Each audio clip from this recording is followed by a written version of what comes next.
Ya, Wah, oke sekarang Nandar nih. Ya, oke, Mas Hei, Nandar, selamat malam, Mas Nandar. Bentar ya, suara saya kok Nandar. nggak ada ya? Ya, Mas Eh, Nandar, selamat malam. Selamat malam. Suara saya dengar nggak? Ya, dengar, kedengeran. dengar. Ya, Oh, jadi benar pada ya. malam hari ini, Mas Nandar, yang bertanya itu Ibu Fatima ya. Jadi Mas Nandar yang istilahnya yang mempunyai pengetahuan agama yang lebih, tolong dicerahkan dia, siapa tahu dia bisa mualaf kembali, ya. Jadi konteks pada malam hari ini adalah Ibu Fatima yang bertanya kepada Muslim karena selama ini dianggap bahwa Saya, sayang, oke, ya, oke. ya, Sebelum, Ibu Fatima tidak mengerti aduh, agama gitu loh, oke. Sebelum, ya, sebelum saya menjawab pertanyaan, kok lambat ya, ya? Suara saya terdengar? terdengar, terdengar, Ya. Sebelum Ibu Fatimah bertanya kepada saya, tentu saya pengen menguji terlebih dahulu. Betul tidak Mbak Fatimah ini katanya mantan radikalis ya? Iya, kenapa tuh? Halo? ya. Mbak Fatimah, biasanya mantan radikalis itu paham betul bahasa Arab, begitu ya. Bahasa Mahwa Arab fi itu dulu. ma'ana hadis, mahwa ma'ana fi hadis, man sami'a bi min ummatin au yahudiyun au nasroniyun falam tu'min bi dahulan nar. Tafadol. Oke, ya Mas Nandar bertanya untuk satu pertanyaan aja ya, karena kita Pak, pada malam ini khusus untuk murtadin yang bertanya gitu loh, supaya ada keseimbangan gitu loh, karena selama ini kan dianggap kalau murtad itu orang yang tidak mengerti agama. Nah, Ya, makanya makanya dihadirkan tadi supaya ya supaya saya murtadin kan yang tadi bertanya gitu saya loh. ya Pak Yusuf, saya kan tadi cuma bertanya satu hal. Nanti Ya, Ibu Fatimah Sadia boleh bertanya. Jadi jawab dulu yang oke, tadi saya tanya dalam oke. bahasa Arab itu. begini Pak, Oke, silakan, silakan Bu apakah Fatimah. dasar kecerdasan seseorang itu harus dilihat dari bahasa Arabnya? Gimana gimana? Apakah dasar kecerdasan orang Islam itu harus dilihat dari bahasa Arabnya? Enggak. Gini yang saya lihat tentang Ibu itu, kalau Ibu itu katanya mantan radikalis, ya kan? Makanya saya perlu mempertanyakan keradikalisannya. Saudara Nandar pernah tahu nggak kesaksian saya? Dari tahun 2001 saya sudah keluar dari Islam. Ya, Ibu tahu 98, nggak Ibu tahu nggak 97, saya ini dengerin dulu. adalah 97 sampai 98 saya sudah keluar dari radikal. Karena saya hanya mengikuti 1 tahun. Nah, setelahnya saya sudah Islam biasa lagi. oke, Di tahun jadi 2001 saya sudah tidak lagi menghafal Al-Quran. Kalau seandainya saya dari saya tahun itu 2001 sampai sekarang saya masih Muslim, mungkin saya akan bisa menguasai lagi dan memfasihkan lagi tentang logat bahasa Arab. oke, jadi intinya Ibu tidak bisa menjawab. Ibu Ya perkenalkan nama saya, Bu. Ibu, saya kenalkan dulu. Mungkin Ibu belum kenal saya. Saya ini adalah Mukalaf Evangelis Yonatan Nandar, penginjil yang ditakuti oleh seluruh murtadin di Indonesia dari Sabang sampai Merauke. Saipudin Ibrahim ngacir melawan saya tidak berani karena dia tidak bisa bahasa Ibrani. Ya, Mas Nandar, sebelum silakan Ibu Fatimah Ibu Sadia bertanya kepada saya, saya. Silakan Ibu Sadia bertanya kepada saya jawab. Enggak. Ya, sebelum Ibu Fatimah bertanya, saya mau bertanya dulu satu pertanyaan ya. Mas Nandar ditabiskan sebagai evangelis di gereja mana? Sinode mana? Gembalanya siapa ya? Ya. Enggak itu privasi itu. Privasi dong. Kalau itu enggak privasi gitu loh. Enggak privasi, Mas, gitu loh. Begini. Saya evangelis di sini adalah pewarta Injil. Secara definitif ya, pewarta Injil itu adalah orang yang mewartakan Injil. Begitu. Betul. Tidak ada, tapi kan organisasinya harus jelas gitu loh. Tidak bisa tiba-tiba hanya mengklaim diri sendiri sebagai pewarta Injil. Anda harus bisa buktikan saya dari sinode ini dari gereja ini, itu baru keterangan bisa akurat gitu loh Mas Nandar. Sudah, sekarang Gitu. to the point aja. Ibu bertanya tentang Ya. apa, saya jawab. Itu Oke, silakan pertanyaan Bu Fatima. Pak Manubulu. Pertanyaan Pak Manubulu harus dijelaskan dulu loh Pak. Jangan Nggak cuma bisa. hanya mengklaim saya ini mantan Kalau ini itu sama aja Pak bodoh. Manibulu ketemu saya di Jakarta baru tidak layak dong. Saya sebagai evangelis masa harus dipublis di depan Pak, umum. Kalau Pak, mau, nggak ada. ayo Pak, ketemu. dengerin. Nggak ada ceritanya orang Kristen terus masuk Islam terus kamu dikejar-kejar, nggak ada cerita. Ya. Tetapi kalau orang Ibu, Islam dari bukan- masuk Kristen, apalagi dari radikal, udah deh. bukan masalah dikejar atau tidak dikejarnya. Ini privasi Terus saya kenapa? punya privasi. Sekarang Terus Ibu kenapa? kalau mau bertanya tentang Islam, bertanya saja, saya jawab. Karena tadi Ibu kan tidak bisa menjawab pertanyaan saya. Sekarang Ibu silakan bertanya kepada saya. Ya, mengenai orang Yahudi dan Nasrani. Ada apa dengan aslinya Yahudi? Terus? Gimana? Mengenai tentang Yahudi dan Nasrani, ada apa? Yang kau lontarkan tadi. Iya. Gimana? Yahudi Nasrani? Ya, pembahasan tentang Yahudi Nasrani, ada apa dengan Yahudi Nasrani maksudnya? Maksudnya saya kurang paham. Pertanyaannya apa? Pertanyaannya. Bahasa Arabmu tadi. Oh itu ya, membahas saya tentang jelaskan Yahudi ya. dan Nasrani. Fi ma'na hadis man sami abi min ummatin aw yahudiyun aw nasroniyun falam tu'min bi daholan nar. Barang siapa di kalangan umat ini, baik itu Yahudi maupun Kristiani yang mendengar tentang Muhammad Shallallahu Alaihi Wasallam, kemudian dia atau mereka umat Yahudi dan Nasrani ini tidak beriman kepada Nabi Muhammad SAW, daholan nar, maka dia akan memasuki neraka jahanam khalidina fiha, selama-lamanya. Masa? Teman-teman jangan lupa subscribe YouTube saya Yonatan Nandar, biar Anda dapat dilawat dan dijamah oleh Tuhan sehingga menjadi pribadi baru, manusia baru di dalam iman dan Islam. Haleluya. Oke Mas Nadar, kalau begitu Islam ini merasa bahwa Alkitab, Taurat, dan Injil ini adalah suatu kebenaran dan firman Tuhan ya? Kenapa? Bahwa Alkitab yang terdiri dari Taurat, Mazmur, dan Injil adalah firman Tuhan? A'udzubillahi minasyaitonirrajim. Fawailul lilladzina yaktubuna al-kitaba bi'aydihim. Mas, gak usah sok-sok Arab-Araban. Biar waktunya cepat, ya. Biar bergulirnya juga cepat. Mas pakai bahasa Indonesia aja, gak usah sok-sok Araban. Enggak. Ini kita bahasa Indonesia. Justru ini adalah legal standing. Legal standingnya Ibu. Itu kan kamu kan terlalu kefasihan karena kamu setiap hari masih baca-baca mantra begitu ya. Itu kamu udah terbiasa. Gak usah perlu. Gak usah. Jadi gini aja. Shema Yisrael. Utarakan saja. Utarakan. Adonai Ahad. Mas Shema Nandar. Yisrael. Adonai. Ya, ini Mas, saya paling nggak Mas suka Nandar. tamu tapi nggak sopan. Nerocos terus nggak suka saya. Nggak bisa diajak kompromi, diajak bicara. Ya, oke. Terima kasih Ibu. Mohon maaf ya sebelumnya telah mengganggu. Sekarang begini, Mas Nandar, santai saja. Ya. Gak usah Anda merasa bahwa Anda ini orang sepintar, mau membuktikan Anda ini orang pintar sedunia, tetapi dalam diskusi Anda ini hanya seolah-olah mainin bahasa Arab supaya lebih lama begitu ya. Jangan Mas, ada banyak ngantri. Saya sebenarnya hanya tertuju kepada saudara muslim menjawab. Seperti itu sebenarnya. Karena ini selingan Anda sudah masuk duluan, ya, nggak usah pakai sosok bahasa Arab. Kita langsung aja diskusi.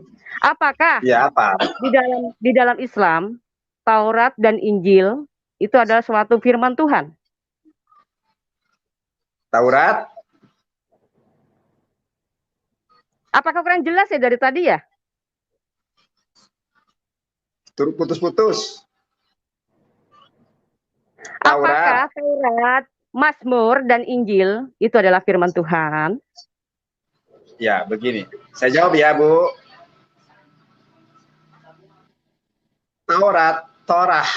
Torah, kemudian Mazmur Daud, kemudian Injil adalah wahyu Tuhan yang diwahyukan kepada para nabi. Akan tetapi bukan Injil yang ada di dalam Injil kanonik, bukan Torah yang ada dalam perjanjian lama, bukan Mazmur di dalam perjanjian lama juga. Injil itu bukan dari Nabi, Pak. Kenapa? Injil itu bukan dari Nabi. Kan Terpisah tadi itu, beda itu.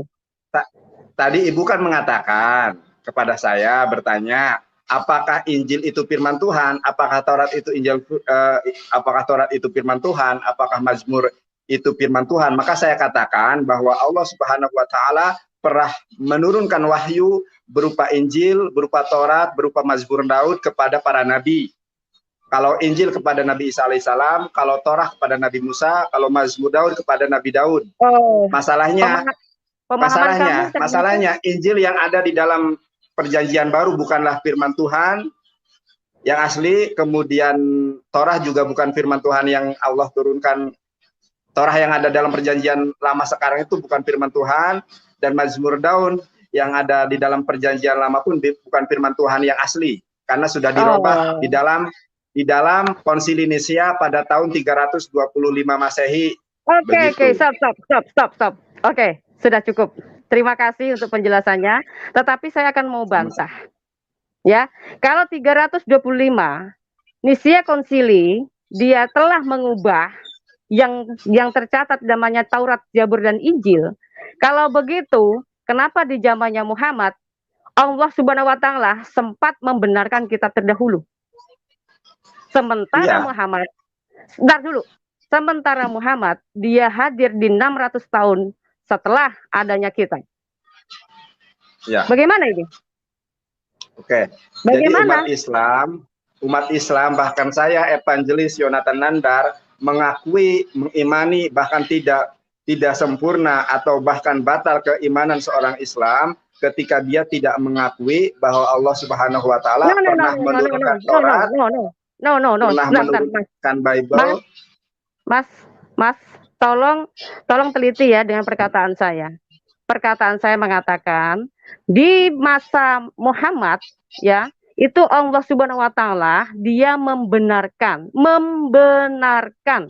kitab terdahulu yaitu Taurat, Mazmur dan Injil. Tetapi Anda mengatakan tadi bahwa Taurat yang di kitab saya, Mazmur di kitab saya, Injil di kitab saya itu bukanlah firman Tuhan. Katanya kamu bilang di Konsili ke-325 ya itu sudah dirubah. Tetapi kenyataannya di 600 tahun kemudian di masa abad 7, masa abadnya Muhammad ya, Allah Subhanahu wa taala dia masih membenarkan kitab Taurat, Mazmur dan Injil. Kalau begitu ya, Saudara Nandar, pada saat adanya Muhammad, berarti kitab itu masih ada, Saudara. Oke. Bagaimana? Ibu baca surat As-Saff ketika Isa alaihissalam berkata, wa mubasysyiran bi rasuli ya'ti min ba'di ismu Ahmad. Ya, kemudian musyaddiqa ya. Indonesianya saja. Oke. Karena Ibu tidak bisa bahasa Arab, tidak mengerti Al-Qur'an, maka saya akan menjawabnya. Mas, ya, gak usah sombong. Oke, saya menjawab. Dengerin dulu, Mas. Saya menjawab ya, Bu. Saya menjawab ya. Mas, sebentar ya. Saya kasih tahu Mas sekali lagi. Saya ini hidup di lingkungan Muslim, Mas. Mas gak usah sombong. Mungkin Masnya pinter bicara, mungkin Mas menguasai pendalaman tentang bahasa Arab. Saya tiap hari dijumpai dengan mereka. Mereka ini cuma bisa baca, tapi nggak ngerti Pak artinya, Pak.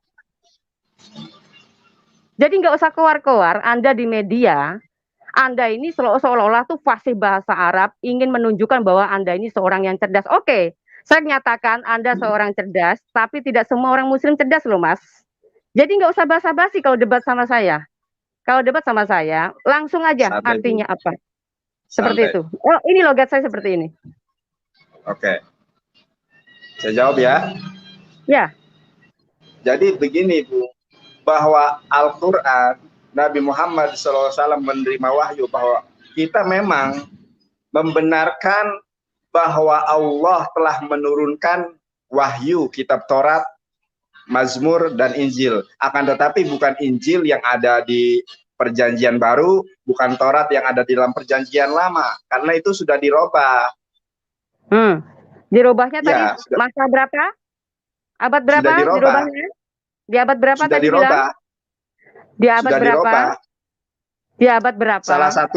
Salah satunya adalah ketika Paulus itu membantai para murid karena berkeyakinan bahwa Tuhan itu esa dan Yesus itu hanyalah nabi. Kemudian di dalam konsili Nisia pada tahun 325 Masehi, dan ingat Ibu, tidak ada autografa yang pernah diketemukan. Ya, autografa atau teks asli, naskah asli Perjanjian Baru, Perjanjian Lama itu sudah hilang, tidak pernah ada. Itu hanya dari papirus, dari perkamen, dari kodeks. Cukup Mas, jangan kejauhan, cukup. Nanti kelamaan nanti malah repot. Saya meneliti begini loh Mas, Masnya ngomong ya bahwa Paulus kitab itu Taurat dan Injil itu sudah dirubah ketika ada Paulus sudah membantai semua muridnya Yesus. Pada saat Paulus membantai muridnya Yesus belum jadi Pak kitab Injilnya Pak. Gimana ini? Kenapa? Hah? Aduh. Kenapa? Capek deh. Apakah suara saya kurang jelas ya Mas? Bukan suara yang nggak jelas, putus-putus. Aduh, capek deh. Oke, saya nangkap ya. Mas tadi bilang. Sudah saya tangkap. Ya, jadi begini Ibu. Ya, Allah Subhanahu wa taala tidak pernah menurunkan ya Injil, Taurat, Mazmur, Daud ujug-ujug ke debu dalam berupa kitab, bukan. Ya, betul. Akan tetapi berupa firman Tuhan kepada para nabi tersebut melalui malaikat Gabriel atau Ruhul Kudus. Nah, contoh ketika Isa alaihissalam menerima Injil, ya, firman Allah yang disampaikan kepada Isa itu, maka Isa alaihissalam menyampaikannya berupa ucapan, gitu. Itu datanya sebagaimana dari mana? Konsepsi di dalam Islam. Wa ma yantiqu anil huwa in huwa datanya dari mana? Gak usah pakai bahasa Arab, gak usah pakai bahasa Arab, cepet, biar cepet. Ya, tiadalah yang diucapkan oleh nabi, oleh para nabi, melainkan wahyu Tuhan yang dia sampaikan kepada malaikat Gabriel atau Rohul Kudus kepada nabi tersebut. Datanya dari mana Mas, datanya? Al-Quran dong. Oh, Al-Quran. Enggak, saya Hadis. membicarakan tentang Taurat, Mazmur, dan Injil. Ini katanya dibenarkan oleh Allah kamu, ya kan? Jadi ini di mana kitab itu? Iya. Iya gimana? Oke, kitab berarti itu Ibu dari tadi Ibu dari tadi berarti tidak memahami apa yang saya sampaikan. Saya sudah jelas menyampaikan bahwa bukan bulat, tapi Ibu yang tidak bisa mencerna. Oh, tidak ya, bisa. Saya jawab sekali lagi ya. Saya jawab sekali lagi dengan sangat sederhana. Saya jawab sekali lagi dengan sangat sederhana. Bahwa umat Islam meyakini bahwa Allah Subhanahu wa taala pernah menurunkan firman Tuhan ya kepada para nabi melalui perantara malaikat Gabriel. Kenapa? Gitu. Jadi kayak dua loh batu itu firman Tuhan yang di dua loh batu, apakah itu melalui malaikat? Iya. Oh, informasinya dari mana, Pak? Kenapa?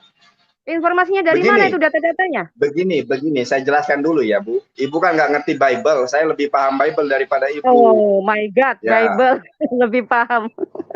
Iya, orang saya dari kelas 1 SMP sudah berkhotbah. Ya udah, kalau begitu Keluaran 20 itu bagaimana itu? Siapa yang menurunkan ke-10 firman? Kenapa? Aduh, capek deh Masnya ini setiap kali saya ngomong pasti pura-pura nggak tahu. Mas Nandar, Bu Fatima, sebentar saya tanya dulu. Tadi katanya kelas 1 SMP sudah berkhotbah. Berkhotbah di mana, Mas Nandar? Di mimbar dong, Pak. Iya, di mimbar dong. Masa khotbah di sawah gimana, Bapak? Bukan. Keterangan itu harus gini loh, Mas Nandar. Keterangan itu harus jelas gitu loh. Tadi bilang saya evangelis. Nah, masa khotbah evangelis, masa khotbah di sawah, Pak? Khotbah itu di Iya, mimbar. sudah tahu Nanda, Mas Nandar, itu nggak usah diplesetin ke situ. Saya cuman astaga, tolong, ini takia. kan publik gitu loh. Ini kan publik Iya. ya. Kita kalau memberikan keterangan itu harus ada data yang jelas gitu loh, bahwa Mas Nandar bilang saya adalah evangelis. Dari gereja mana? Selama ini kan Mas Nandar berkuar-kuar saya ini evangelis. Makanya saya sekarang pengen Ya. pastiin dari gereja mana Anda gitu loh ya. Jadi supaya teman-teman tahu bahwa Anda ini memberikan keterangan yang valid atau keterangan yang berbohong gitu loh. Tolong Uji disampaikan emisi gitu ini. dari gereja Oke. mana gitu loh. Saya jawab dulu ya. Nanda, Saya jawab ya. Saya jawab ya, Pak. Ya silakan. Bapak tahu tidak apa arti evangelis? Sudah tahu, nggak usah balik bertanya lagi. Saya cuma tanya dari gereja kebiasaan mana nih, gitu. Nandar nih kebiasaan nih, Nandar. Dijawab aja dari gereja mana Oke. gitu loh. Sekarang Yang saya mau habiskan tanya siapa? kepada Bapak. Apakah gereja itu adalah di dalam bentuk bangunan, rumah, sinode? Gereja, tubuh kita itu adalah gereja sendiri, Bapak. Gini loh Mas Andar. Tubuh kita itu gereja sendiri. Jangan dianggap Ya, bahwa gereja itu adalah gini gereja sebagai sebuah kelembagaan. Tubuh kita itu gereja, Pak. Terus Tubuh kita itu adalah gereja. Anda bilang Anda sebagai evangelis. Evangelis itu kan jabatan gereja, jabatan organisasi. Nah, Anda dari organisasi mana gitu loh. Kalau Anda tidak bisa jawab, berarti Anda berbohong evangelis gitu loh. Sebagai sebuah definisi. Ya udah. Bukan sebagai sebuah profesi. Mas Nandar. Sebagai definitif. Kalau gitu saya juga bisa ngaku saya nabi lah. Ya, udah, gitu terserah aja. Anda dong. Ya. Terserah Anda kalau Anda mau mengaku nabi. Kamu percaya nggak Jadi saya nabi perlu klarifikasi selain nabi bahwa saya itu evangelis bukan bermakna sebagai sebuah kelembagaan, akan tetapi saya menuruti sebagai pelaku firman. Oh ya, begitu. Firman yang mana nih yang kau lakukan? Iya. Firman yang mana yang kau lakukan? Firman Tuhan dong. Mana? Firman Tuhan itu yang mana? Bu Fatimah. Ya, firman Allah dong. Firman Allah Allah. itu yang mana? Firman Allah itu yang mana? Tidak ada ceritanya Allah memberikan jabatan evangelis. Oh, nggak ada. Di dalam Islam itu namanya evangelis. Nggak ada. Evangelis itu nggak ada. Ya? Bu, ini ada seseorang yang mau dicerdaskan juga. Siapa tahu dia bisa mualaf juga, Bu. Kita kasih kesempatan ya, Bu ya. Ya. Silakan. Boleh. Silakan Pak James masuk, Pak James. Ya Nandar, ketemu lagi bro. Malam.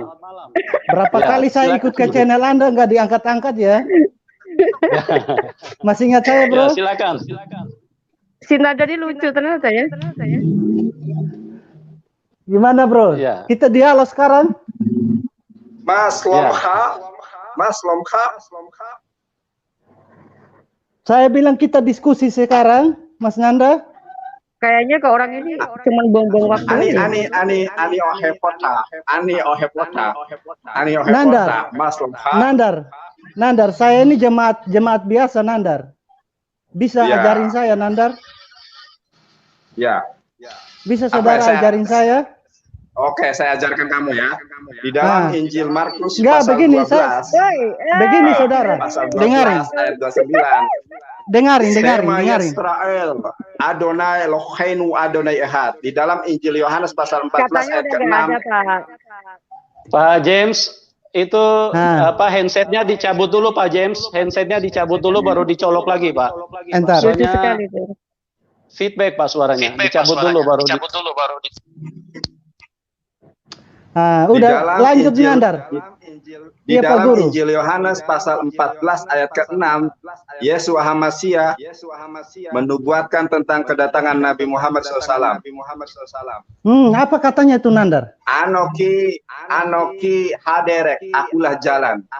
Fe Ahmed, akulah jalan bagi Ahmed. Fe Hayim, dan hidup. Oh my God, aku sebagaimana kita ketahui bahwa Yohanes Pembaptis adalah jalan bagi kedatangan Yeshua HaMasyiah, maka Yeshua HaMasyiah adalah jalan bagi kedatangan Ahmad. Sebagaimana di dalam Injil Yohanes pasal 14 ayat ke-6, Anoki akulah haderek jalan Fe Ahmed bagi Ahmad.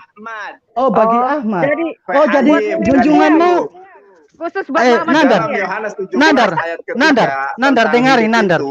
Inilah hidup yang kekal itu, bahwa Saudara, engkau mengenal satu-satunya Allah yang benar, Allah Subhanahu wa taala, dan engkau memahami, mengenali bahwa Yesus Kristus adalah utusan Allah, bukan Tuhan.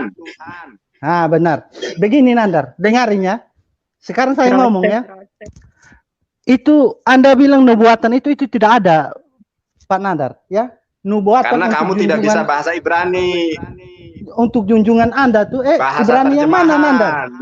Nandar, kamu itu ada kalimat sambungannya Nandar, dan itu harus nyambung Nandar. Kalau kamu tempel Muhammad di sana nggak nyambung Nandar.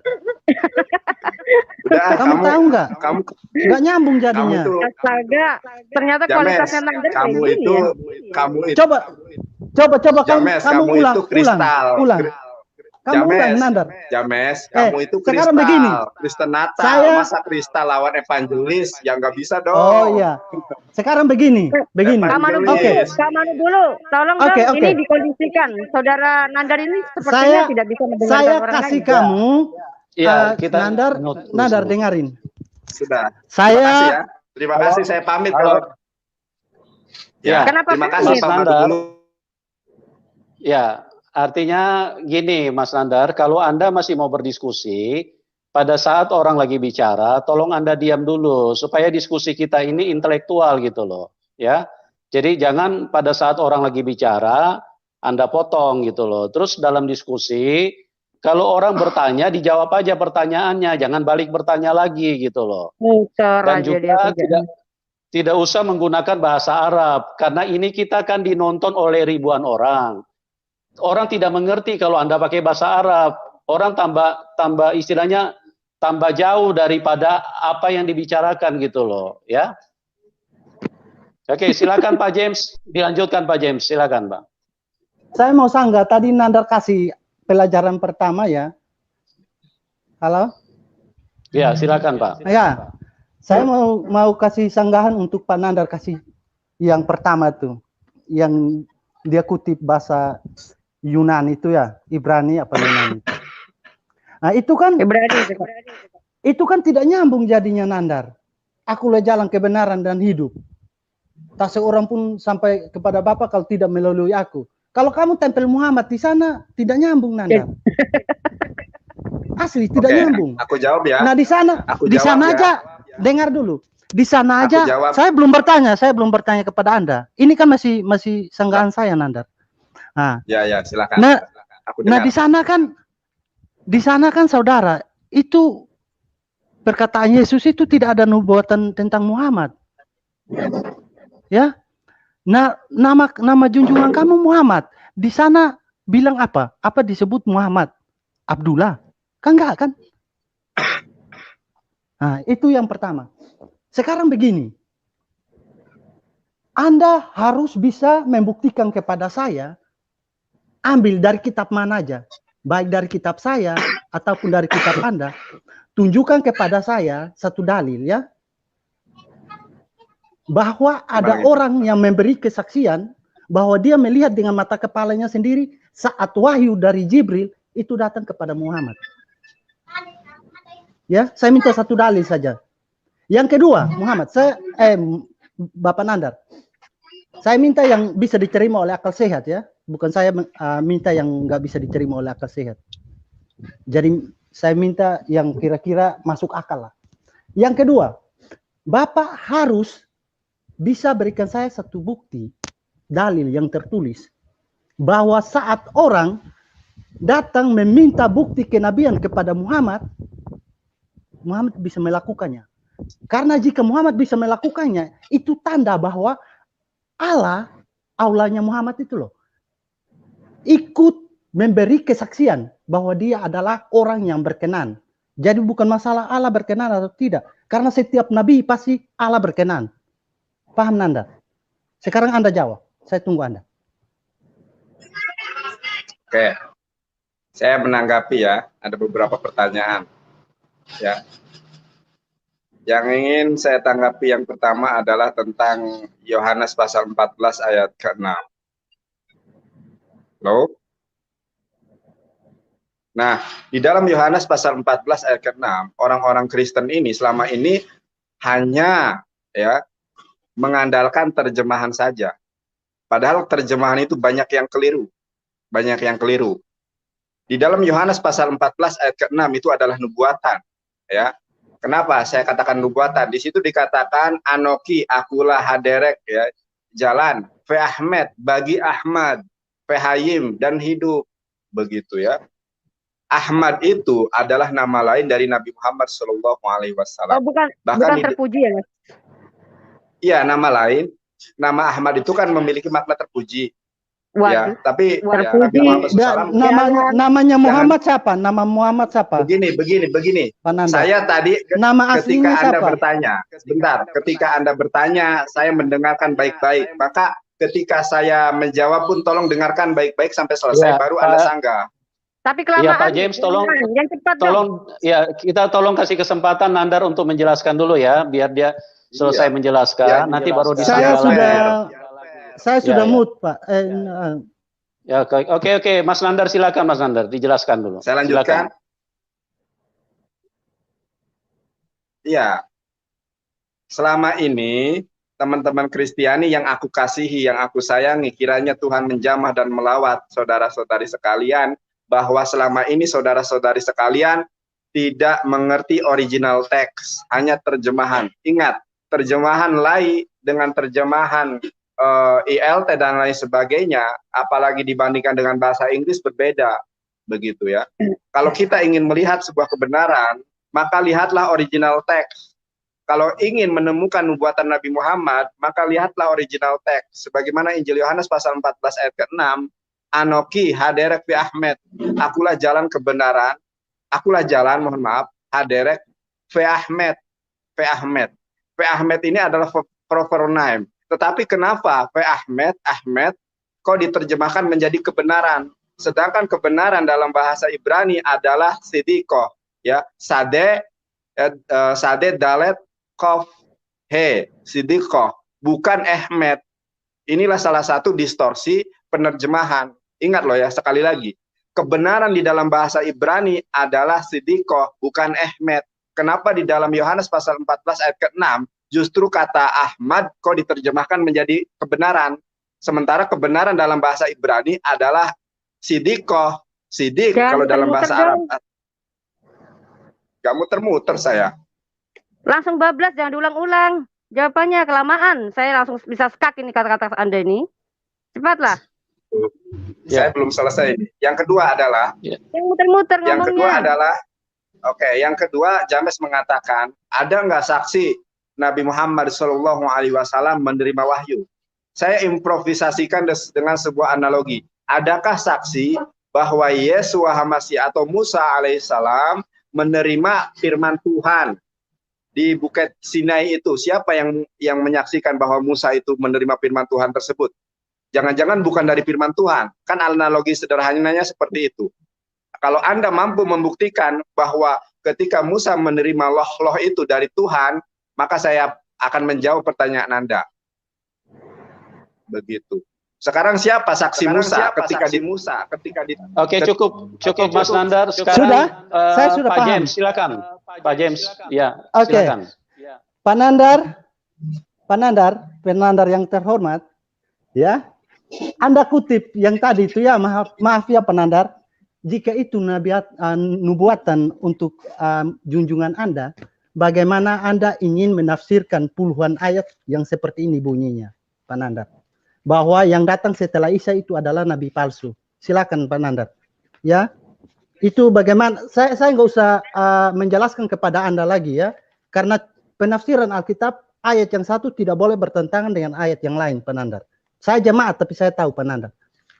Tapi Anda sekolah tinggi kalau tidak paham nih berarti payah ya. Jadi silakan Pak Nandar. Pak Nandar coba buka di 2 Petrus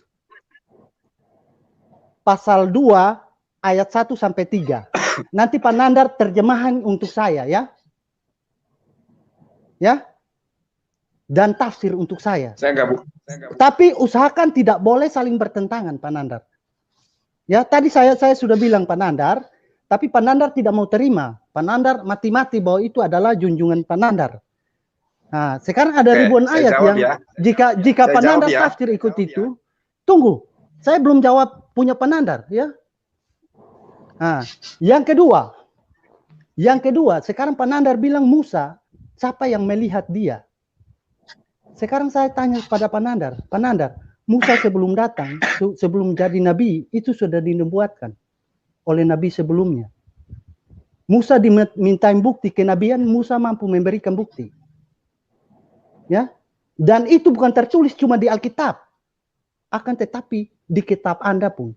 Jika Anda menolak Musa, maka robek saja Alkitabmu. Karena Alkitab sudah menolak, Nandar sudah menolak itu. Paham nggak? Atau Musa tidak ada di dalam kitabmu? Sudah. Ya, silakan jawab pertanyaan saya. Ya, saya sudah jawab pertanyaan Anda. Oke. Anda mau bilang Musa bukan nabi? Suara saya kedengar. Ya, silakan Pak Nandar, saya tunggu.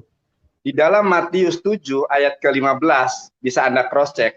Waspadalah terhadap nabi-nabi palsu yang datang kepadamu dengan menyamar seperti domba, tetapi sesungguhnya mereka adalah serigala buas. Anda paham maksud ayat ini? Oke, saya jelaskan terlebih dahulu ya.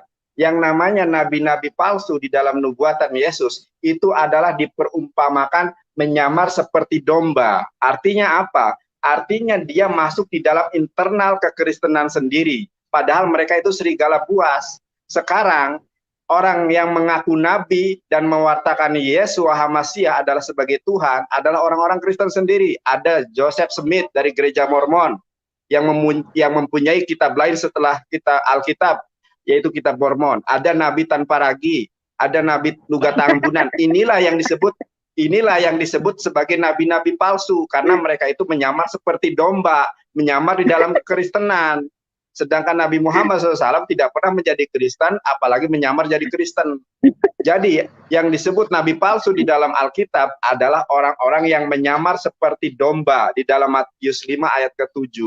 Artinya apa? Artinya orang-orang yang masuk dan merusak kekristenan sendiri dari internalnya. Stop dong, kamu ngelucu apa gimana sih sebenarnya? Lagi ngelucu? Hah? Lagi ngelucu ya? Ngelucu. Kita lagi diskusi, Mas. Ayatnya jelas. Saya kasih 2 Petrus Nandar.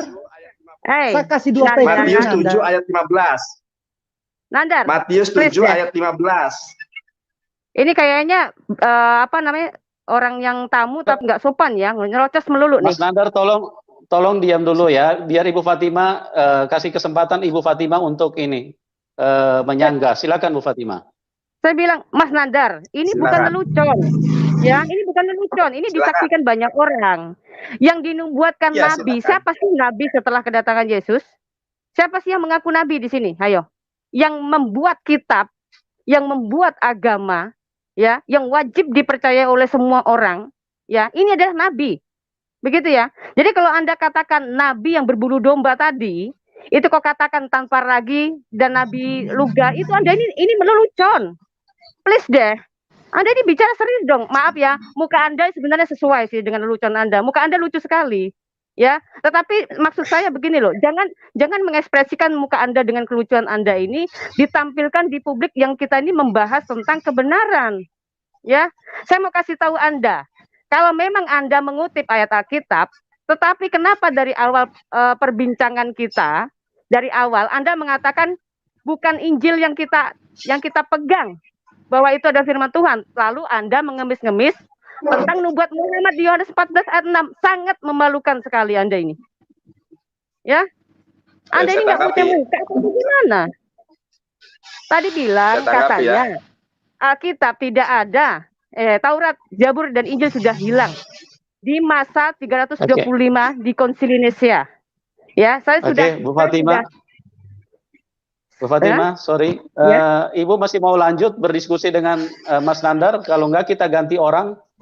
Kayaknya ganti orang aja, kayaknya orang cuma lelucu doang ini ya. Ini orang aduh ya ampun Tuhan kasihan. Ya. Kayak begini merasa saya Mas Nandar. Tunggu dia jelasin punyaku dulu. Oh. Enggak dia cuma lucu doang, dia Pak. Belum jelasin. Minta bukti itu, saya minta bukti itu biar dia jelasin dulu. Oke. Ini kayaknya Maaf ya Pak James. Maaf Pak James ya. Kita ketemu di sana nanti di channelmu Nandar. Kita kasih kesempatan yang lain dulu ya Pak James ya, Mas Nandar ya. Iya, Sorry, iya. kita kick dulu. Makasih ya. Oke. Ya, makasih Nandar. Oke, kita pindah ke ini, Bu. Ini ada penelpon dari Muslim. Kita kasih kesempatan dulu ya, Bu Fatima ya. Iya, silakan. Ya, Pak Jafar Sidik. Pak Jafar Sidik, silakan, Pak. Assalamualaikum warahmatullahi wabarakatuh. Shalom, selamat malam. Puji Tuhan, Ibu Fatima Sa'diyah. Bagaimana kabar, Bu? Puji Tuhan, baik. Alhamdulillah, Bu Haja. Iya, perkenalkan saya Muhammad Jafar Sidik, asal Tanah Toraja. Jadi inilah Bu, saya mau bertanya ini Bu, tentang alasan utama Ibu kenapa bisa pindah dari agama Islam. Bukankah di dalam Al-Quran sendiri telah difirmankan inna dina indallahil Islam, agama diterima di sisi Allah hanyalah agama Islam. Itu saja Bu yang saya ingin tertanyakan nanti selanjutnya. Oh gitu ya. Bu, jadi menurut Anda Jafar Quran itu Sidik, sebentar Bu. Ini konteks pada malam hari ini Murtadin yang bertanya ya Pak Jafar. Ya, pada kesempatan ini konteksnya Murtadin yang bertanya ya. Tolong dicerahi. Siapa tahu bisa dimualafkan gitu ya. Jadi artinya yang mempunyai ilmu agama yang baik, tolong dicerahi Ibu Fatima, karena selama ini kan Murtadin itu dianggap tidak paham Al-Quran, ya, atau dalam pengertian ya bodoh lah tentang Al-Quran. Nah, tolong dicerahi. Siapa tahu dengan bisa memberikan jawaban dari Ibu Fatima, dia bisa menjadi mualaf kembali. Ya, oke, silakan Bu Fatima. Oke, sebelum saya memulai pencerahannya, saya dulu akan membacakan ayat ya saya di dalam surat Al-Baqarah, bahwa tidak ada paksaan dalam agama Islam. Akan tetapi tidak ada salahnya perlu kita saling menyampaikan mubasysyira wa nadhira, saling memberikan kabar gembira dan saling memberikan peringatan. betul. Saya merujuk pada surat Ali Imran ayat ke-19 bahwa tidak ada agama di sisi Allah melainkan agama Islam. Begitu Bu juga di dalam Al-Quran surat ketiga juz 3 surat Al-Imran juga Bu. Allah Subhanahu wa taala firmankan pada ayat ke-85, tidak ada agama, siapa yang mencari agama selain agama Islam, maka itu tidak akan diterima di akhirat. Dan umat Islam adalah umat yang Allah Subhanahu wa taala jamin surga atasnya, itu menurut keyakinan kami. Seperti itu Bu. Oke, baiklah Bu Haja. Terima kasih banyak. Kalau begitu, saya bukan Bu Haja Bu, saya dengan Bapak Jafar Sidik. Oke, baik, terima kasih banyak untuk Pak Jafar Sidik ya. Sebagai seorang Kristen, saya juga akan memberitakan kabar gembira buat Anda bahwa tidak seorang pun yang bisa sampai ke surga kalau tidak melalui Yesus Kristus sebagai Tuhan dan Juru Selamat. Bagaimana Pak? Lalu kabar gembira seperti apa? Sebentar. Kabar gembira seperti apakah yang Anda tawarkan kepada saya? Ya seperti itu, bahwa siapa yang mencari agama Islam maka tidak akan siapa yang mencari agama selain agama Islam maka tidak akan diterima segala amal ibadahnya dan segala perbuatannya. Dan orang yang masuk ke dalam agama Islam Allah akan menjanjikan jannatan, yang karena Ibu nggak bisa dengan bahasa Arab, saya sebutkan bahasa Indonesianya, akan diberikan surga yang seluas langit dan bumi. Seperti itu. Dan di dalam juga Al-Quran diperintahkan untuk bersegera kepada pengampunan Allah. Cara mendapatkan pengampunan Allah adalah dengan apa? Wala tamutunna illa wa antum muslimun, tidaklah mati kecuali dalam keadaan muslim. Dan orang-orang seperti ini Allah akan kasih wa jannatin arduhas samawati wal ard, Allah akan berikan surga yang luasnya seluas langit dan bumi. Seperti itu Bu. Oh, bagaimana caranya orang muslim bisa masuk surga Bu? Apakah ada jaminan? Memang suaranya kayak memang ini suaranya memang apakah ada jaminan ya di dalam Islam untuk masuk surga? Ada jaminan, jelas ada. Karena wala tamutunna illa wa antum muslimun, janganlah kalian mati kecuali dalam keadaan muslim. Itu sudah jaminan itu. Itu sudah namanya klaim. final. Itu namanya klaim Bu. namanya klaim. Tetapi di Bukan dalam klaim Kristen, itu. oke, sebentar Bu, kasih kesempatan saya Fatima, berbicara. Bu Fatima, ini Bapak ya Bu, bukan Ibu ya. Oh, tapi yang ngomong Ini Ibu Bapak ini. Bu. Yang ngomong Ibu Enggak, masalahnya. Bapak. Suaranya Bapak, ini doang, suaranya laki-laki. doang. Oh, maaf, Ya. maaf, sorry. Ya ampun, maaf, Iya, maaf. suaranya Saya doang pikir, ini. Enggak apa-apa, saya ya. pikir Tepatan, jadi Bu aja. silakan, Bu. Saya Iya. tadi anggap, saya pikir Sebe- Mak Dedeh, siapa Bu Saya aja jelaskan Dedeh dulu itu, saya ya. pikir, mohon maaf. Pak Jafar. Ya, silakan, Pak silakan Jafar. Pak Pendeta yang terhormat. Ya, haleluya, salam kasih Lanjut. Tuhan, Tuhan memberkati. Ya. Silakan lanjut. Ya. Oke, Ya, jadi kalau misalnya Ibu Fatima lagi sedang menjelaskan, Bapak tolong diam dulu ya Pak, sampai selesai Ibu Fatima, baru Bapak bisa menjawab ya Pak ya, silakan. ya. Tafadhol. Pak Jafar, begini Pak, di dalam kekristenan sebelum ada Islam ya, sudah diberitahukan kepada Yesus bahwa dari buahnya lah engkau akan mengetahui. Ini artinya bicara mengenai tentang pengajaran Pak. Pengajaran yang Yesus ajarkan adalah kasihilah sesamamu manusia sama seperti dirimu sendiri. Tidak boleh menghakimi sesama kita, tidak boleh menghina atau mengolok-olok sesama kita, tetapi harus mengasihi sesama. Bahkan orang yang memfitnah kita, kita justru harus doakan. Seperti itu Pak. Buah atau pengajaran yang dilihat dan yang diperlihatkan oleh Yesus ketika muridnya bertanya kepada dirinya, Guru, ajaran mana yang harus kita ikuti? Yesus menjawab apa? Dia menjawab, dari buahnya lah engkau akan mengetahui. Artinya apa? Kalau buahnya, pohonnya baik, buahnya baik. Hasilnya pengajarannya juga baik. Orang-orangnya juga pasti akan bisa menjadi pelaku firman itu menjadi orang yang baik. Kecuali dia tidak menjadi pelaku firman. Kristen KTP, Kristen yang belum bertobat. Seperti itu Pak. Jadi ajaran mana yang harus saya mau ikutin lagi? Sementara Yesus di dalam Yohanes 14 ayat 6 juga mengatakan, akulah jalan dan kebenaran. Tidak seorang pun yang bisa datang ke rumah Bapa kalau tidak melalui aku. Ini bicara tentang karyanya, karya penyelamatannya. Ya, kalau kita lihat lagi dalam perjanjian lama, Tuhannya Musa, dia berkata, akulah Tuhan dan Juru Selamat itu. Gitu. Ketika dia mengatakan Tuhan dan Juru Selamat, ada realisasinya Pak. Ya, realisasinya dalam perjanjian baru itu sendiri. Lalu, apakah Tuhan yang Anda sembah ini sama dengan pribadinya dengan Tuhannya Musa, Pak? Iya, dengar dulu ya. Begini Bu, kami di dalam Islam itu menyembah kepada Allah Subhanahu wa taala, Tuhan yang menciptakan langit. Ya, Tuhan yang menciptakan langit dan bumi serta dunia dan seisinya. Dan kami tidak mensekutukan Allah Subhanahu wa taala, dan satu-satunya agama yang hanya menyembah Allah Subhanahu wa taala yang mentauhidkan Allah hanyalah agama Islam. Sehingga kul huwallahu ahad. Jadi katakanlah bahwa dialah Allah yang esa.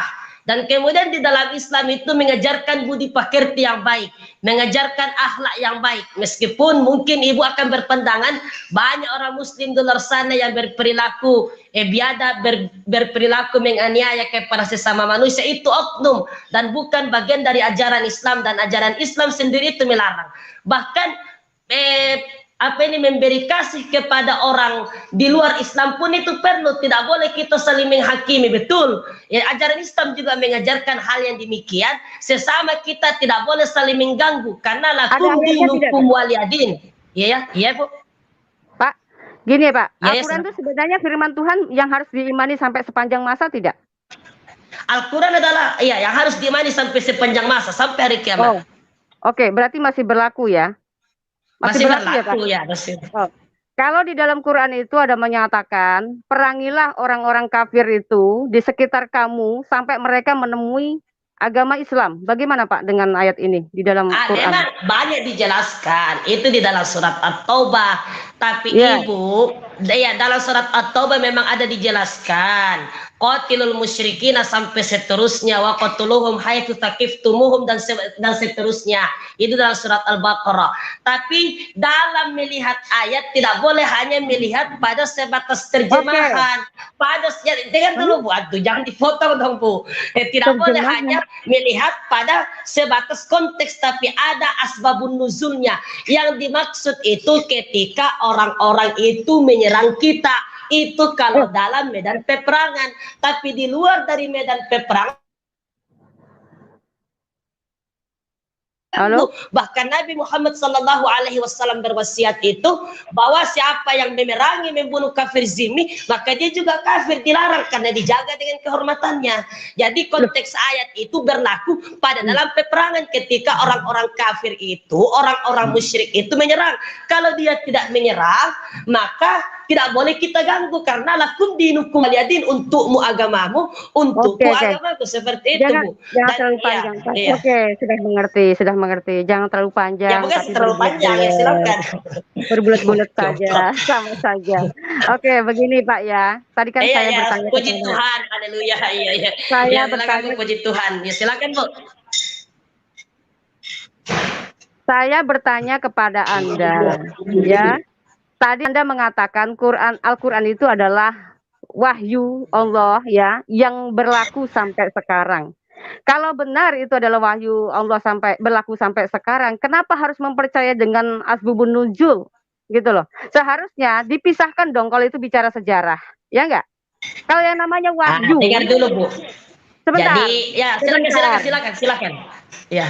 Jadi maksud saya tuh harus dicerna juga ya. Jadi jangan Bapak terus main langsung ini saja, walaupun ini Quran Anda, tetapi orang berargumen, orang membantah itu boleh ya. Karena apa? Orang tidak bisa. Silakan.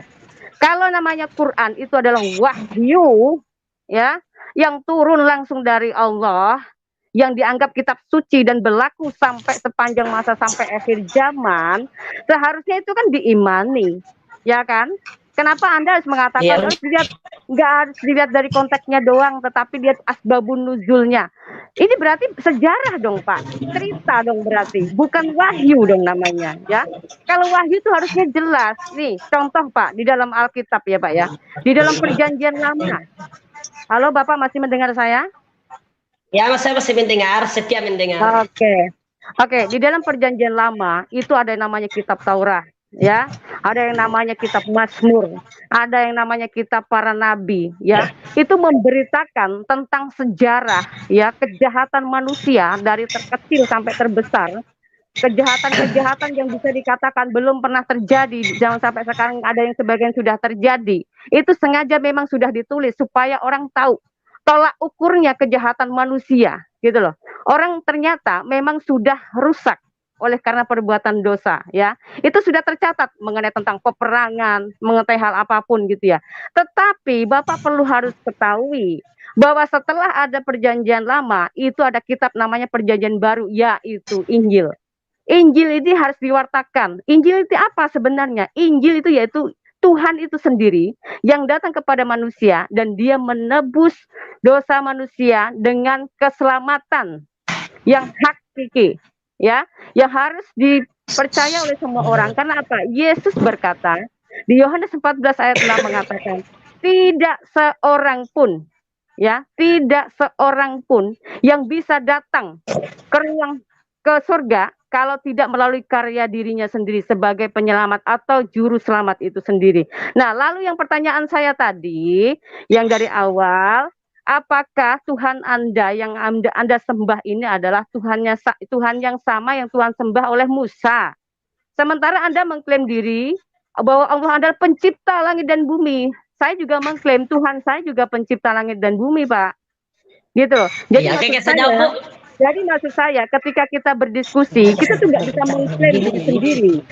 Tetapi Anda harus bisa kasih referensi dan Anda harus menelusuri kitab sebelumnya. Apakah sinkron atau tidak? Seperti itu, Pak. Oke, baik, saya akan jawab, Bu. Terima kasih. Ya, pertama, masalah kitab Injil itu adalah wahyu ilahi. Ya, perlu saya sampaikan bahwa seluruh kitab yang diturunkan oleh para nabi, baik itu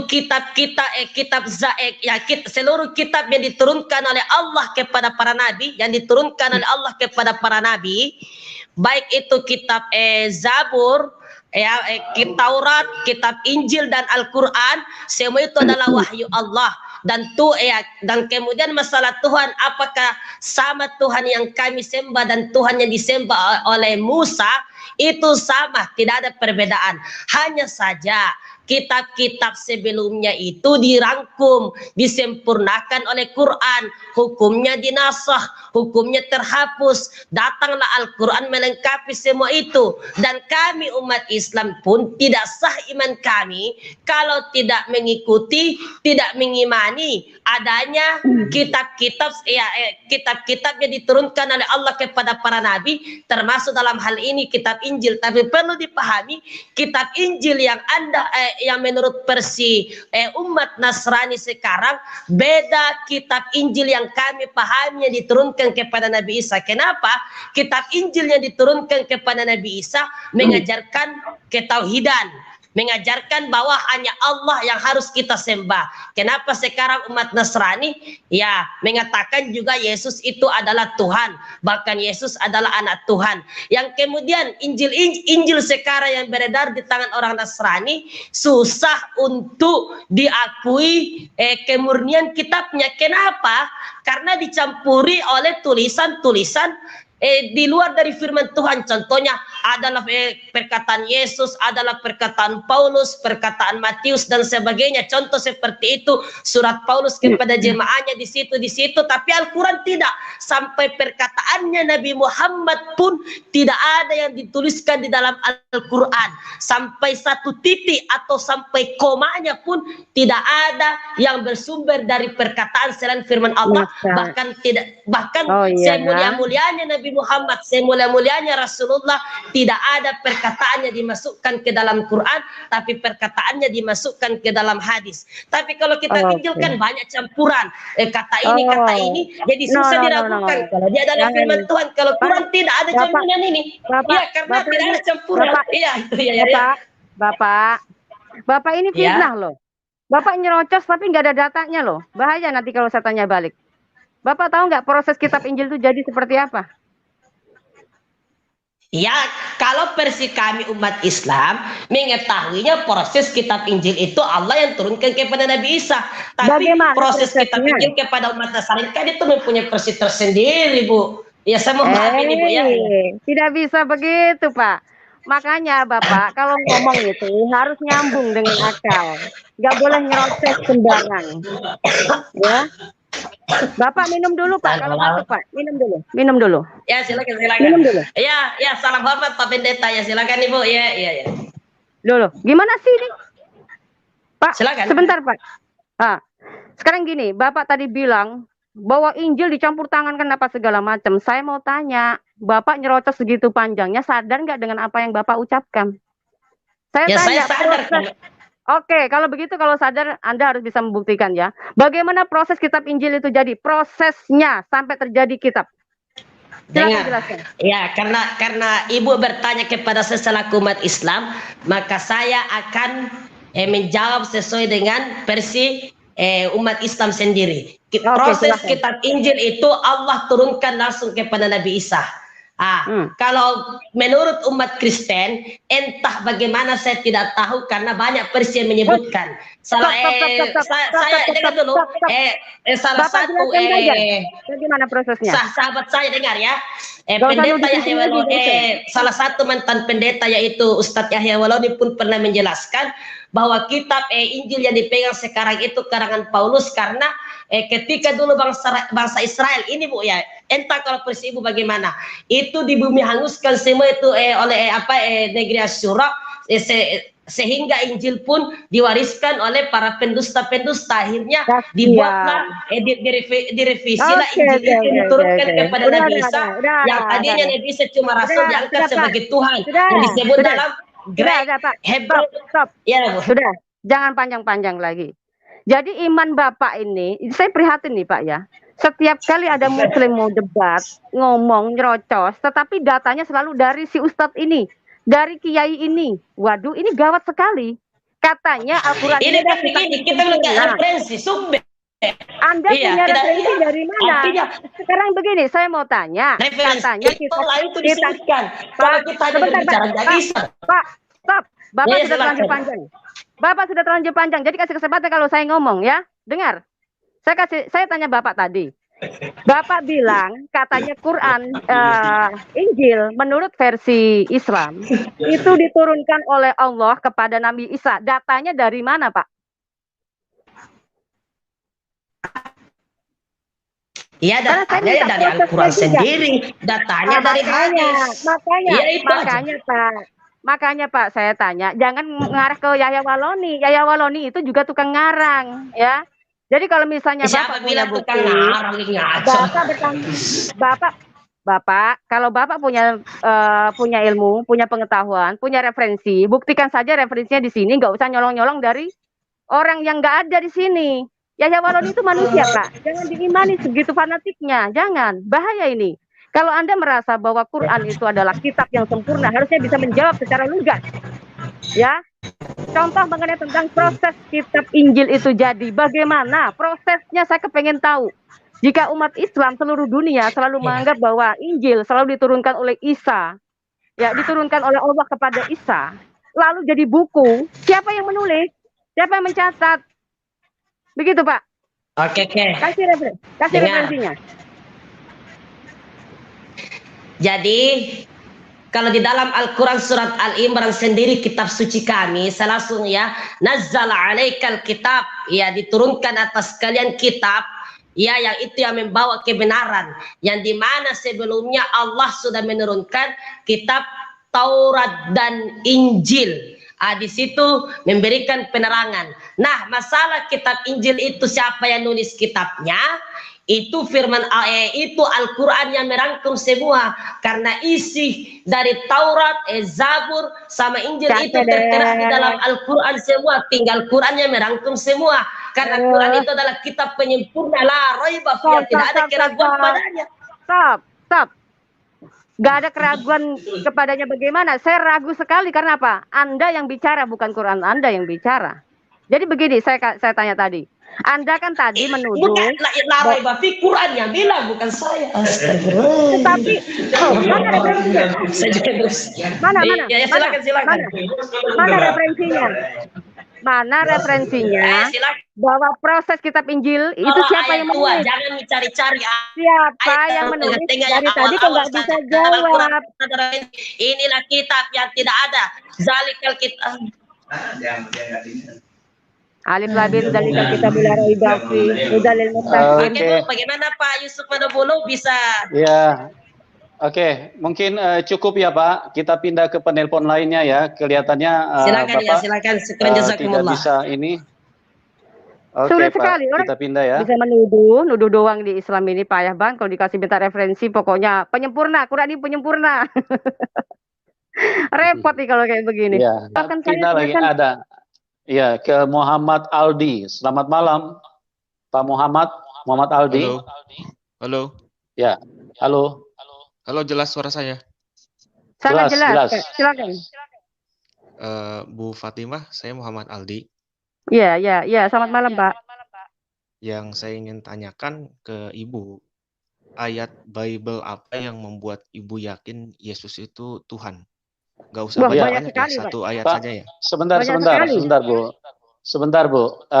Pada kesempatan ini Pak Muhammad Aldi, ini konteksnya murtadin yang bertanya ya, jadi tolong dicerahi.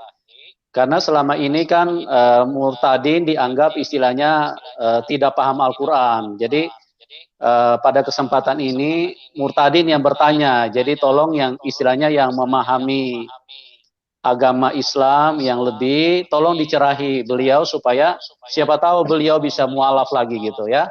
Jadi dari pertanyaan dari Ibu Fatimah, gimana Bapak Aldi siap nggak Pak? Tapi saya boleh bertanya juga kan? Nggak bisa Pak, ini konteksnya murtadin yang bertanya Pak gitu loh. Jadi kalau misalnya Bapak siap, nanti dilanjutkan. Ibu Fatimah akan bertanya kepada Bapak gitu loh. Jadi Bapak tolong cerahi dia, karena kan dianggap dia tidak paham Al-Quran selama ini, makanya dia meninggalkan ini Islam gitu. Nah, jadi kalau misalnya Bapak siap, nanti Bu Fatimah akan mengajukan pertanyaan gitu loh. Tapi kalau Bapak nggak siap, kita ganti kepada penelpon selanjutnya gitu loh. Karena sudah ada beberapa yang antri nih. Gimana Pak? Bapak mau menjawab? Ya, silakan Bu Fatimah. Oke, saya mau bertanya nih Pak, apakah Allah SWT itu adalah sama pribadinya dengan Tuhannya Musa? Halo. Ya, Pak Muhammad, Muhammad Aldi. Ya. Pak, handsetnya bisa dicabut dulu Pak, baru dicolok lagi Pak. Suaranya feedback Pak. Gimana? Dicabut dulu handsetnya, baru dicolok lagi Pak. Saya nggak pasang ini, nggak pasang apa-apa. Kalau begitu Bapak berarti harus pakai handset Pak, supaya suaranya tidak feedback gitu loh. Suara saya feedback ya? Feedback Pak. Ya, jadi menggema dia, Coba suaranya saya mantul pindah tempat ulang. dulu sebentar ya. Ya, Saya pindah ya. tempat dulu sebentar. Kalau bisa pakai handsfree Pak, handset, supaya ini suaranya tidak mantul.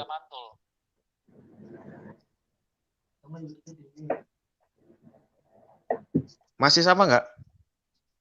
Udah, Ya, kayaknya sudah. udah lebih bagus. Sudah, silakan. Lebih jernih. Masih Ya. tetap ya. Tapi saya Masih- kedengeran sih. Oh ya, silakan kalau begitu Bu, silakan. Oke, Pak Muhammad Aldi, saya bertanya ya Pak, apakah pribadi Allah Subhanahu Wa Taala itu sama dengan Tuhannya Musa yang Tuhan sembah, Tuhannya Allah Abraham, Ishak dan Yakub? Gimana suaranya echo ya? Kurang jelas? Ya, gimana dong? Bisa pakai Coba diulang handsfree lagi, Pak. sekali lagi coba. Bisa Sekali pakai lagi. handset Bapak. Pak Aldi ada handset nggak Pak? Atau- Pakai handset Pak. Atau saya keluar dulu nanti masuk lagi gimana nih? Silakan. Ya, kalau bisa pakai handset, ya Pak. Iya. Enggak, soalnya Ya, suaranya echo ya, kurang jelas. Ya, betul. Jadi suaranya Gimana mantul, echo. kalau saya keluar dulu nanti masuk lagi gimana nih? Boleh. Atau enggak kalau ada handset, Bapak ambil handset untuk dicolok aja Pak gitu loh. Iya, saya keluar dulu ya sebentar ya. Ya. Silakan.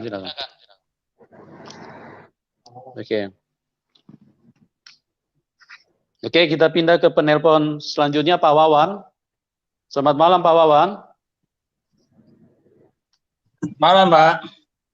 Ya, jadi Pak Wawan pada malam hari ini Murtadin ingin bertanya, tolong dicerahi supaya siapa tahu bisa mualaf lagi ya Pak. Waduh, justru saya yang Ya. mau tanya ini, Pak. Saya baru tahu kalau Ya, sekarang yang bertanya Murtadin ya. ya judulnya kan sudah ditulis Pak di situ. Murtadin bertanya karena selama ini kan Murtadin dianggap langsung masuk ini tadi. Pak, tidak paham Al-Quran. Ya, Oh gitu. ya. Tapi gitu loh. sebelumnya Jadi saya boleh tanya nggak ya? untuk saat ini sih nggak gini Pak, nggak disediakan ruang untuk bertanya karena konteks pada malam hari ini Murtadin kan dianggap kurang paham Al-Quran, makanya meninggalkan agama yang lama. Nah, jadi izinkan Murtadin untuk bertanya. Jadi yang Muslim yang istilahnya memiliki pengetahuan agama yang lebih, tolong dicerahi. Siapa tahu dengan pencerahan yang diberikan, Murtadin bisa mualaf mendapatkan hidayah gitu Pak. Wah, nggak mampu saya, Pak. Kalau masalah untuk balik ke Islamnya hidayah aja dari Allah mah. Saya mah nggak bisa berbuat apa-apa. Oke. Ya, setidaknya Gitu. ajaran yang Bapak itu yang udah jawab, maksudnya bisa memberikan jawaban, otomatis orang yang di luar sana juga akan bisa mikir gitu Pak. Kalau benar yang Islam yang Anda yakini itu adalah suatu kebenaran dan bahkan lebih baik daripada ajaran Kristen. Seperti itu loh Pak. Sehebat-hebatnya saya memberikan keyakinan kalau hatinya tidak terbuka begini, ya Pak. sia-sia. Begini Pak. Karena Begini Pak. semuanya Betul. terserah kepada Allah saja. Bukan kita yang bisa memualafkan atau memurtadkan seseorang. Tetapi Betul. ketika kita berargumen, ya itu adalah bagian kita untuk menyampaikan, untuk mengenai tentang merubah keyakinan itu bela Tuhan sendiri yang membukakan mata hati. Ya nggak sih? Nah, setuju kan? Sebelumnya saya bertanya dulu deh. Saya tanya yang lain, bukan tanya masalah agama. Ini ibu sudah nikah apa belum ya? Nggak usah bertanya seperti itu Pak, mohon maaf ya, nggak ini kayaknya nggak usah tanya-tanya seperti itu ya. Jadi gini Pak, langsung to the point aja karena memang banyak yang ngantri ya. Justru pertanyaan ini ada kaitannya dengan kepindahan Anda gitu. Oh, lalu kenapa Pak? Kenapa memangnya? Udah nikah apa belum? Sudah Pak, kenapa Pak? Aduh ya udah, Udah nikah, udahlah saya keluar aja deh. Makasih Pak Manubulu. Oh, enggak. Kenapa Pak maksudnya? Baik, Pak Wawan. Kalau orang udah menikah kenapa Pak? Coba aja ngomong Pak. Nanti takutnya Bapak fitnah loh. Enggak. Saya nyari jodoh buat anak saya. Astagfirullahaladzim Pak. Cari jodoh jangan orang kafir Pak. Nanti nggak bisa nyambung Pak. Supaya bisa pindah ke Islam lagi. Oh gitu. Jadi Ya. pakai ilmu takiyah gitu ya. Cara Iya, iya. Ya, dalam makasih Islam ya. itu boleh ya? Baik, Karena saya baik, tahu ada makasih Pak tindak-tindak Wawan. pernikahan tuh. Oke, Pak Wawan, terima kasih. Ya. Oke, Pak Indra, silakan Pak Indra. Selamat malam Pak Indra. Selamat malam Pak Yusuf. Ya, malam Pak. Silakan Pak. Jadi malam hari ini Murtadin yang bertanya ya Pak Indra ya. Saya mau menjawab yang tadi Ibu Fatimah dan Pak Yusuf tanyakan kepada rekan-rekan Muslim yang saya kira jawabannya belum genap. Jadi saya mau genapi. Ya, nanti Tentang gini dulu. saksi penerimaan wahyu pada Nabi Muhammad SAW. Ya, oke sebentar Pak Indra. Bu Fatimah mau bertanya dulu apa mau izinkan Pak Indra untuk menjelaskan dulu, Bu Fatimah? Saya bertanya aja karena itu bukan pertanyaan saya tadi. Saya bertanya Oke. saja. Ya. Oke, Ya, gimana Pak apakah Indra? Mau Pak Indra? Ya, Ya, jadi ini Bu Fatimah yang bertanya ya. boleh. Ini Ya, Indra silakan, yang Bu. dulu itu ya? Indra yang dulu pernah diskusi ya? Ya, Ya, ya, betul. iya Bu. Oh, Ya, silakan. begitu. Oke, Ya. kalau gitu Pak Indra yang orang pintar ini, tolong Oh, jawabkan. enggak. Ini bukan pintar ya, tapi Apakah ya kita kan pribadi yang diskusi. kamu sembah, apakah pribadi yang kamu sembah ini Ya. adalah sama dengan Tuhannya Musa? Oh, sama. Oh, samanya dari mana nih Pak? Samanya ketika sebuah wahyu kepada Musa di ulangan di 10 loh batu, maka dikatakan bahwa tidak boleh ada Tuhan lain selain Allah ya. Betul. Tetapi Ya, coba kenapa yang dibuka kamu itu sembah ini berapa? berbeda? Bentar. Maksudnya berbeda gimana? Berbeda begini. Kalau Tuhan kita itu yang namanya di Perjanjian Lama JHWH. Oh, Anda tidak tahu bahasa Ibrani. Terus bacanya apa ya? Itu bacanya apa? Cara bacanya? Adonai, Pak. Cara bacanya? Adonai, Pak. Ya itu kan bacaan gelar, tapi cara asli membacanya, harokatnya atau Tuhan Anda nikutnya. siapa? Nama Tuhan Anda siapa? Jadi begini, kalau YHWH itu kan nggak ada, itu kan disebutkan Yahfah. Yahfah diterjemahkan ke LAI menjadi Tuhan. Dan dia punya nama. Anda siapa? Nama Tuhan Anda siapa? Dan dia punya nama Elohe. Jadi Yahfah Elohe. Eloheno. Jadi Tuhan Allah kita. Nama Anda Nah, siapa? Kalau kita Tuhan itu dalam bahasa Arab tuh Rob. Rob dalam bahasa Arab. Namanya Allah. Oh, Allah. Berarti beda dong, Pak ya? Karena di dalam Alkitab Allah itu bukan Tuhan, bukan nama Tuhan kita. Loh, Anda berarti tidak tahu bahasa Ibrani kalau begitu. Bukan masalah nggak tahu Ibrani, Pak. Nggak usah tetek bengek deh. Kita simpel. Loh. Enggak. Kita saya kasih tahu sampean ya.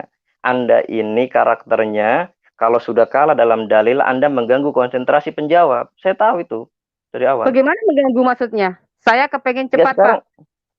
Ya, jangan cepat-cepat. Diskusi itu jangan cepat. Itu iya, karena gini. Teknik Anda. Gini ya. Tuhan Anda ini Tuhan yang selalu memberikan pengarahan kepada Muhammad bahwa dirinya ini katanya Allah, tapi hasil dari karya karangannya Muhammad sendiri. Sementara di dalam kitab Perjanjian Lama, Tuhan itu hadir, Pak, disaksikan oleh bangsa Israel. Dengan cara, kok kapan disaksikan? Bangsa Israel dia melihat kejadian bahwa sampai pohon alas di situ itu terbakar, Pak. Karena apa? Ada suara yang sangat dahsyat yang disaksikan oleh bangsa Israel. Sampai itu di mana? Terbakar. Di ayat mana? Di ayat mana? Anda selama ini belum pernah melihat, belum pernah membaca? Ya, coba dibuka ayatnya. Coba dibuka ayatnya. Ya, Oke, sambil saya cari, apakah selama ini Anda belum pernah membaca? Ya, itu sekitaran Keluaran 19 sampai 20. Oh, ada kan? Anda Iya, makanya mengimani saya tidak ini? minta bukakan ayatnya.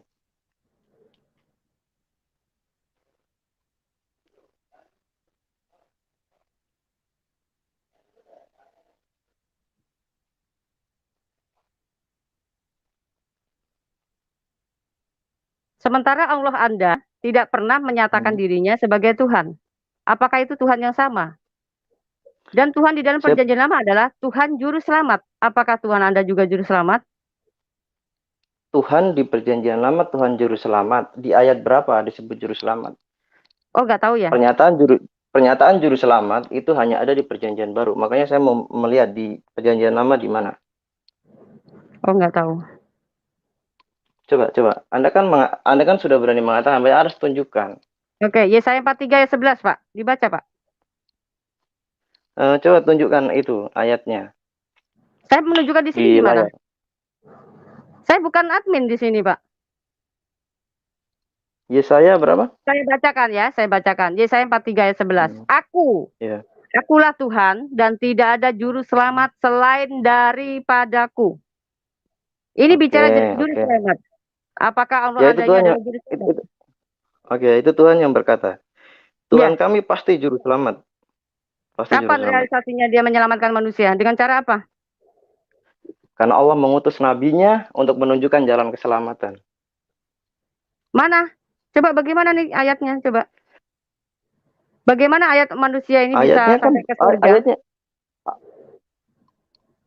Allah katakan, Rasulullah SAW bersabda, "Mangqala la ilaha illallah dakhalal jannah." Siapa yang berkata bahwa tidak ada Tuhan selain Allah, dia masuk surga. Tiada Tuhan selain Allah. Apa tiada Allah selain Tuhan? Takutnya nanti kebalik ini. Oh, enggak. Anda itu tidak tahu bahasa Arab dan bahasa Ibrani. Jadi Anda jangan mengubah-ubah. Loh, kok mengubah-ubah? Pak, ya. Maksudnya begini, kalau dalam Alkitab itu saya ajarkan. Anda tidak tahu. Tiada Tuhan selain Allah itu tidak ada. Yang ada tiada Allah selain Tuhan itu sendiri. Begitu, Pak. Oke, saya sampaikan bahasa Arab ya. La ilaha illallah. La ilaha. Tidak ada Tuhan. Ya, tidak ada Tuhan. Iya, tidak ada Tuhan selain Allah, kan? Ya, sabar, saya lagi bicara, jangan dipotong. Anda kan bilang jangan diterocos, saya bicara jangan dipotong. La ilaha illallah, tidak ada. La ilaha, tidak ada Tuhan. Ilah selain Allah itu Anda tahu nggak? Allah itu adalah sebuah bahasa yang telah terjadi perubahan kata kerja dari alif lam al yang menunjukkan bentuk atau itu menunjuk, dan ilah al-ilah menjadi Allah.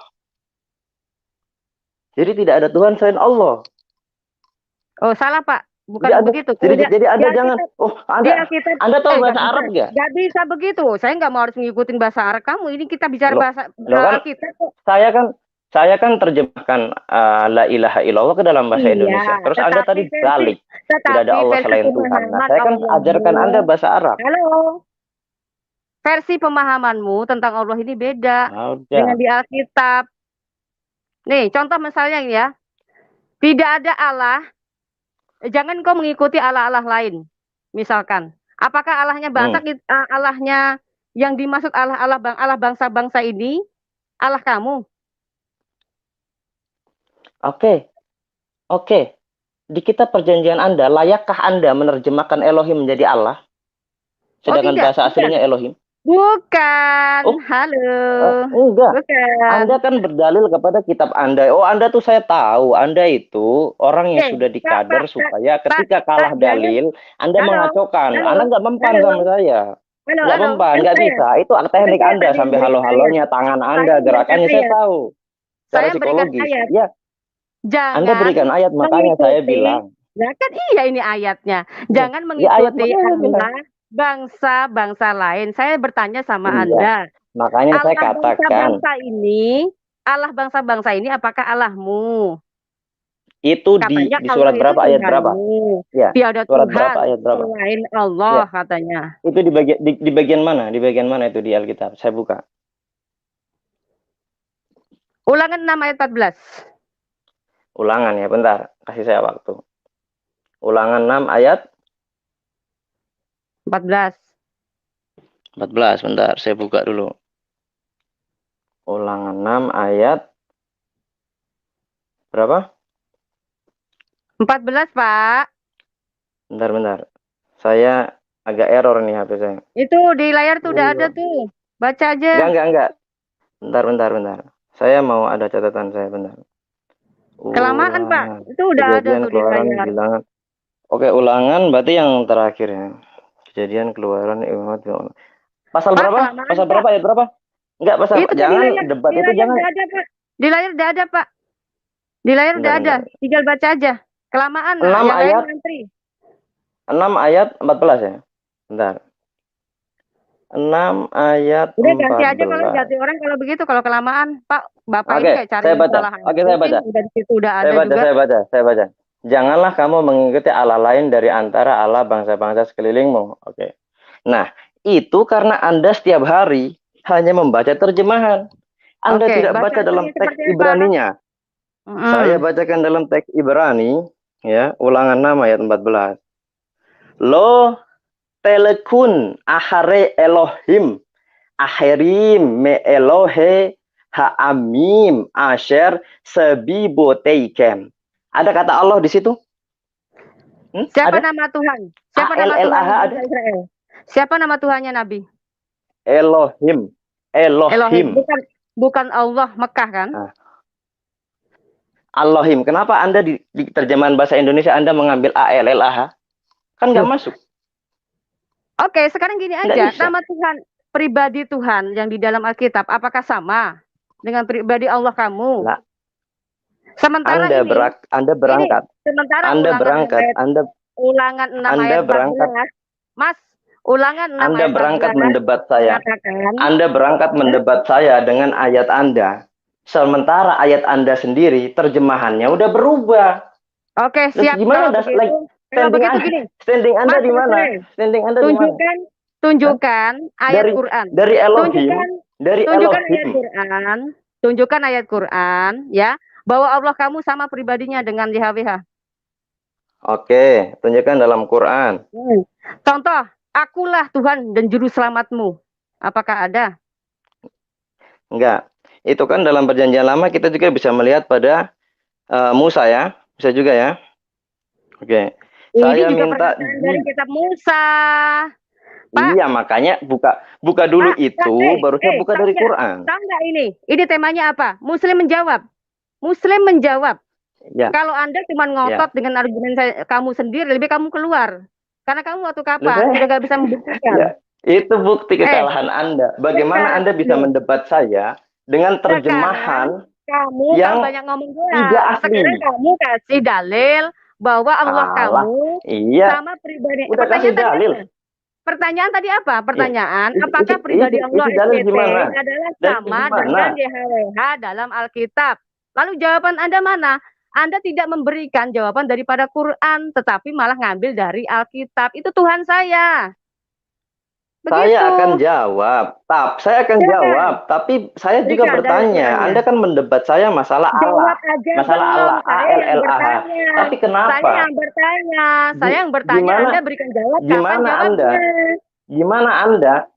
Nah ini saya lagi jawab. Gimana Anda mendebat kata Allah dalam Al-Quran, sementara kitab Anda, Allah itu salah, harusnya Elohim. Nah gimana Anda mau mendebat saya kalau dasarnya ya udah nggak ada? Ibarat sebuah rumah berdiri tanpa pondasi, Anda runtuh. Sudah selesai? Runtuh. Pak, tadi saya udah beritahu. Iya, makanya mendebat saya gimana wong terjemahan. Bahwa memahami, halo, nyerocos terus. Bahwa Anda kalau memahami firman, orang udah keluar ya?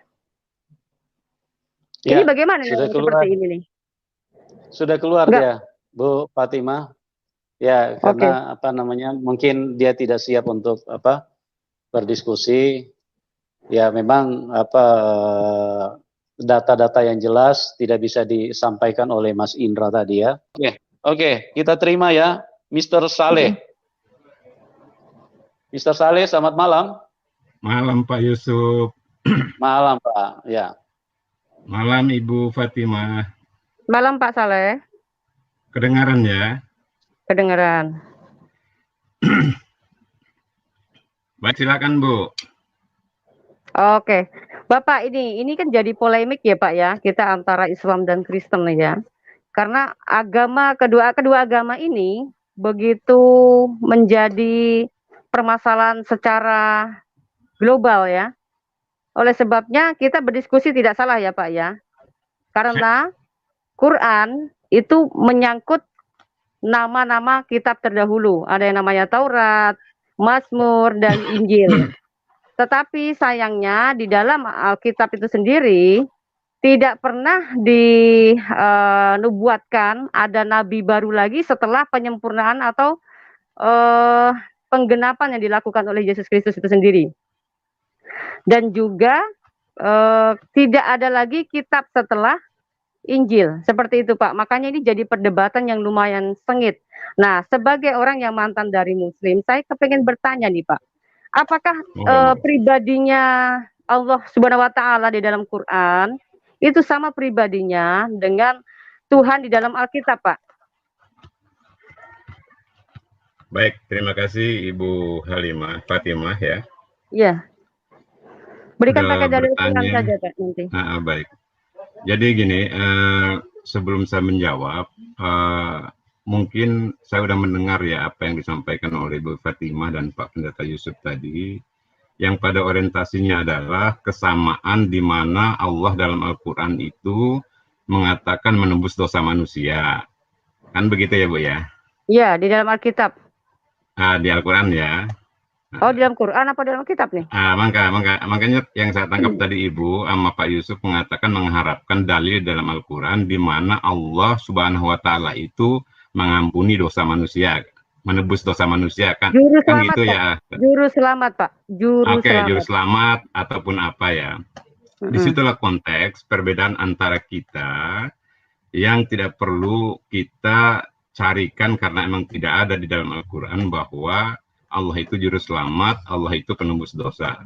Allah itu di dalam Al-Quran menyampaikan akan mengampuni dosa selain dosa syirik.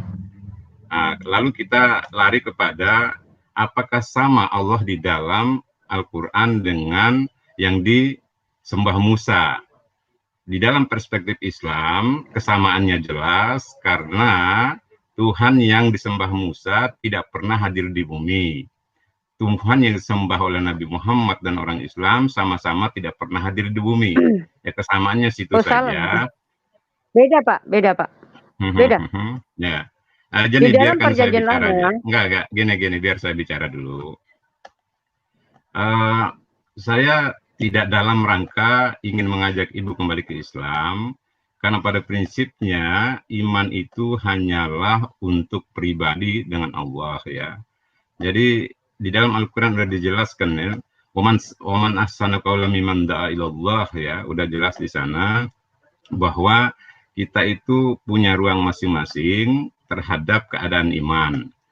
Adapun dialog malam ini untuk menyadarkan Ibu kembali, saya rasa itu bukan ruang manusia, lebih kepada ruang pribadi Ibu kepada Allah. Mau menetap kepada kekafiran atau beriman kepada Allah, Al-Kahfi 29 sudah menjelaskan, silakan Anda memilih kekafiran, silakan Anda juga beriman.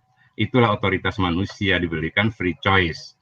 Saya rasa tidak akan ketemu, Bu, konsep yang Ibu harapkan, karena emang perbedaan visi kitab saat ini tidak akan pernah ketemu. Tidak akan pernah ketemu. Oh gitu. Oke. Oke, boleh saya memberikan pernyataan lagi, Pak? Boleh? Monggo, Bu. Nah, menurut Bapak sangat santun sekali. Terima kasih sebelumnya, ya. Monggo. Karena Bapak menganggap bahwa sebenarnya di dalam argumen Al-Quran dengan Alkitab memang tidak ada bisa menyambung ya, Pak ya. Ini tadi statement Anda kan. Nah, kalau begitu saya mempertanyakan, lalu kenapa sejarah-sejarah para nabi di dalam Alkitab bisa ada di dalam Al-Quran? Ini artinya Muhammad SAW dia mengakui bahwa Tuhannya ini adalah sama, gitu kan, dari Alkitab. Tetapi kenapa kita melihat di dalam pribadinya Allah di dalam Quran dengan Tuhan di dalam Alkitab itu berbeda, Pak? Bapak tadi mengatakan bahwa Tuhan tidak pernah hadir ke dunia. Nah, saya mau kasih penjelasan nih kepada Bapak nih, Tuhannya Musa ya Pak ya. Dia datang ya di Keluaran 6 ayat 2 mengatakan begini, bicara di depan Musa. Akulah Tuhan, aku adalah Tuhan Abraham, Ishak dan Yakub. Ya, aku telah menyatakan diri kepada Abraham, Ishak dan Yakub. Tetapi tentang namaku Tuhan gitu ya, belum menyatakannya. Dan namaku Tuhan itu kalau bahasa Ibrani-nya itu maksudnya YHWH, tetapi di dalam bahasa Ibrani itu tidak memakai kata YHWH karena itu nama yang sangat sakral dan sangat sulit disebut, makanya memakai nama ganti yaitu Adonai. Begitu ya Pak ya. Adonai gitu ya. Tentang Adonai ini belum dinyatakan Pak nama yang sesungguhnya sebagai juru selamat yang menyelamatkan. Seperti itu Pak. Jadi kalau Anda tadi mengatakan Tuhannya Musa tidak pernah hadir ke dunia itu salah. Karena dia sudah menampakkan kepada Abraham, Ishak, dan Yakub. Seperti itu, Pak. Dalilnya di Keluaran 6 ayat 2. Baik. Mungkin tadi kurang komplit apa yang saya sampaikan. Saya mohon maaf. Tadi perspektif saya tidak hadir ke bumi itu dalam rangka bermanifestasi sebagai manusia untuk melakukan penebusan dosa terhadap orang percaya. Itu di dalam Quran-nya. Jadi apa yang Ibu sampaikan itu betul. Al-Quran pun mengurai bahwa Musa pernah berbicara dengan Tuhannya. Yang saya sampaikan tadi tidak turun ke bumi dalam wujud manusia seperti apa yang diimani oleh umat Kristen saat ini. Tapi lagi-lagi kita sebagai orang yang pernah mengaku beragama, Ibu pada posisi Kristen saat ini mengkultuskan keadaan Yohanes 14 ayat 6, ya saya sebagai orang Islam tidak akan pernah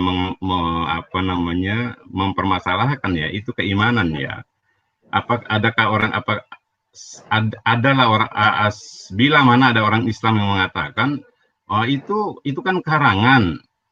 Ya itu kan nggak perlu kita sampaikan itu karangan atau siapapun.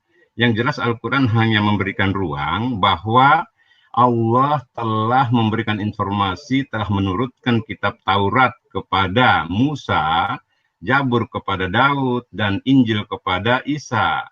Nah, keimanan kami terhadap ketiga kitab itu tidak dalam rangka membaca isinya. Hanya saja informasi yang disampaikan Allah kepada kami, sebagai manusia yang beriman, telah terjadi 3 kitab sebelumnya, segitu saja. Ya, adapun isinya seperti apa sekarang, wallahu a'lam bissawab, itu menjadi keimanan Ibu dan kawan-kawan Nasrani, gitu ya Bu ya.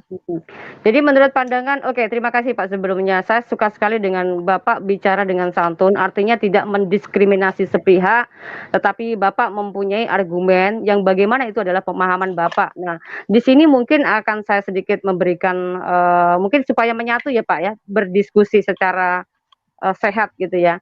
Jadi kalau misalkan Bapak menganggap bahwa Taurat, Mazmur, dan Injil Bapak nggak ketahui secara utuh, tetapi nggak tahu itu sebenarnya di mana. Tetapi perlu Bapak juga tahu dan saya sampaikan bahwa penganut Taurat masih ada dan memegang kitabnya. Ya, sebagai penganut Kristen masih memegang Tauratnya dan Injilnya. Seperti itu Pak. Tetapi mengenai tentang Quran, mohon maaf sebelumnya, mengenai tentang Quran, dalam kitab Taurat maupun di dalam Injil itu tidak pernah tertulis tentang nubuatan kedatangan ada nabi baru lagi maupun kitab baru lagi. Oke, selepas itu mengenai tentang itu tidak mau diterima atau tidaknya, saya menyampaikan dengan secara jujur ya Pak, yang dalam Alkitab gitu ya. Tetapi Bapak tadi bilang mengatakan bahwa di dalam Alkitab pemahaman Islam tidak pernah namanya Tuhan itu turun ke bumi dalam rangka penyelamatan, seperti itu ya Pak ya. Oke, dan saya Bapak melihat katanya dari Perjanjian Baru, referensinya dari Yohanes 14 ayat 6 ya Pak ya. Tidak Pak. Jadi gini, ketika iman Kristen mempercayai sesuatu tidak hanya main comot ayat 1 ayat, dan kami juga tidak mempercayai 1 ayat saja. Kami harus lihat referensi dari Perjanjian Lama. Contoh nih Pak, misalkan di dalam Yesaya 9 ayat 5 itu menyatakan tentang kehadirannya Tuhan sebagai seorang putra yang dia memiliki gelar sebagai Bapa yang kekal, Raja Damai, Allah yang Maha Kuasa. Ini tertera di dalam Yesaya 9 ayat 5. Ini bicara mengenai tentang kehadirannya atau janjinya sebagai juru selamat yang diberikan kepada manusia guna untuk penyelamatan. Itu yang pertama. Lalu yang kedua, Pak, referensi sebelum mengambil dalam perjanjian baru, kita lihat lagi di Yesaya 48 ayat 12. Mungkin bisa ditayangkan ya di layar. Yesaya 48 ayat 12. Dengarkanlah aku, hai Yakub, dan engkau Israel yang kupanggil. Akulah yang tetap sama. Akulah yang terdahulu, aku juga yang terkemudian. Ini yang bicara Tuhan ya Pak ya. Ini Tuhan Yahweh atau Yahweh itu sendiri. Adonai, Hashem ya. Dia berbicara kepada Nabi Yesaya bahwa aku yang tetap sama, aku yang terdahulu dan aku yang terkemudian. Artinya dia bicara dirinya akan kedatangannya yang terkemudian. Referensinya atau realisasinya, penggenapannya ada di dalam perjanjian baru. Yesus berkata di Yohanes 8 ayat 24, mengatakan, jikalau kamu tidak percaya bahwa akulah dia, maka kau akan mati dalam dosamu. Kenapa Yesus berkata sedemikian tajamnya? Maaf ya Bu ya, saya ngerokok ya. Boleh ya? Oke, silakan Pak. Oke, silakan. Tetapi apakah Bapak sudah bisa menerima nih? Saya berikan referensi dari perjanjian lama maupun perjanjian baru. Pak Apakah Muhammad, Bapak sudah bisa menerima? Pak Saleh, Pak, mohon maaf Pak, ini kalau peraturan di YouTube Pak nggak boleh merokok ya Pak, sorry ya Pak. Baik, terima kasih, terima kasih. Ya, Baik. silakan Pak, ya, dilanjutkan. Mohon maaf, silakan. mohon maaf.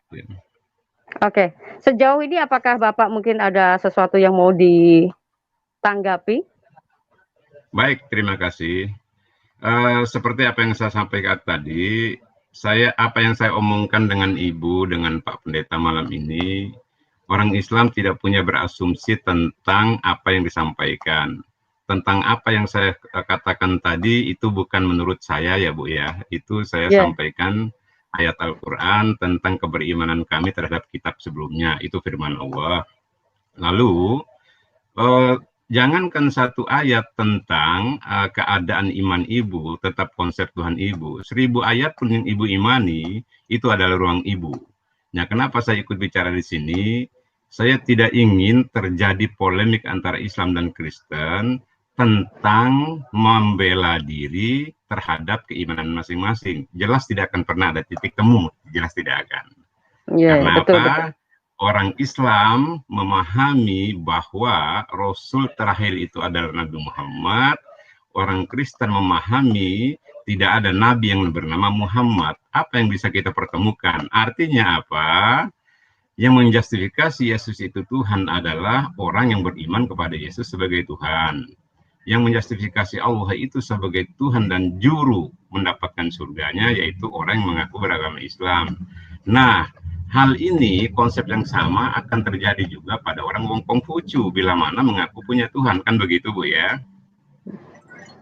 Nah, kita harus bersepakat bahwa seluruh manusia dari Adam sampai runtuhnya dunia ini, tentu otoritasnya cuma satu, yaitu Tuhan yang Maha Pencipta, siapapun dia. Boleh Yesus, boleh Allah, boleh Brahma, boleh Tian, dan seterusnya. Berapa puluh agama di dunia ini. Kan begitu Bu ya? Sepakat itu ya. Secara liberalnya seperti itu. Apapun konteksnya, kita tidak bisa menghindari bahwa otoritas surga dan neraka hanya satu. Siapakah dia nanti? Jawabannya ada di yaumil akhir, yaitu di akhirat. Sama-sama nanti akan kita bertemu nanti Bu ya. Ibu beriman pada apa yang Ibu imani, saya beriman kepada apa yang saya imani. Mari kita membangun republik ini secara santun. Energi yang besar ini kita gunakan untuk membangun Indonesia Raya. Gitu Bu ya. Amin. Nah, itu yang saya suka. Ada Islam yang bisa dikatakan moderat. Dia tidak menyerang, tetapi dia lebih pada mengedepankan persatuan ya Pak ya. Jadi yang saya tangkap dari Bapak ini, maksudnya lakum dinukum waliyadin ini bisa tetap terpakai ya Pak ya. Yang saya lihat. Oke. Sebentar Bu ya. Sebentar. Jadi gini, konsep berpikir Islam menjustifikasi di luar Islam itu kafir, itu adalah satu konsekuensi beriman, kan begitu ya. Konsep lakum dinikum waliyadin, konsep lakum dinikum waliyadin tadi adalah sebelum ayat itu ada kuliah ayyuhal kafirun la a'budu ma ta'budun wala antum a'biduna ma a'bud dan seterusnya sehingga salahnya orang Islam menyampaikan lakum dinukum waliyadin, dia belum berdakwah. Pada saat dia berdakwah lalu yang didakwahi itu marah, lalu orang Islam pun marah. Itu Islam bodoh namanya. Tugas Islam orang Islam itu bukan mengislamkan orang, menyampaikan berita kebenaran terhadap manusia yang belum beriman kepada Allah. Gitu Betul ya. sekali. Betul, betul. Saya setuju sekali. Jadi seperti halnya Injil ya Pak ya. Injil ini kan berita gembira. Ya kan? Berita gembira ini harusnya bisa disampaikan kemanapun, tetapi tidak diharuskan orang itu harus menjadi Kristen. Nah, bagaimana pemandangan Bapak? Boleh saya sedikit bertanya ya Pak ya, yang terjadi sekarang ini. Kita melihat suasana agama yang sangat membuat kita ini semakin tidak damai. Bukan semakin lebih baik. Kita melihat seperti orang yang, aduh bagaimana ya? Kita berkhotbah misalkan, kita beribadah di rumah kita. Lalu ada orang yang mengatakan, kalau misalnya beribadah kamu harus izin dari RT, dari RW, dan harus dapat izin dari Kementerian Agama, apa segala macam. Ini kan seperti secara tidak langsung sebenarnya tidak boleh ibadah begitu saja ya Pak ya. Yang terjadi baru-baru ini di Cikarang. Biar Ibu tenang sebagai orang Indonesia ya. Oke. Saya ingin menyampaikan konsep Islam, bagaimana Islam itu memberikan ruang terhadap manusia yang beriman kepada tembok pun Tuhannya, itu tidak ada ruang Islam untuk mengganggunya.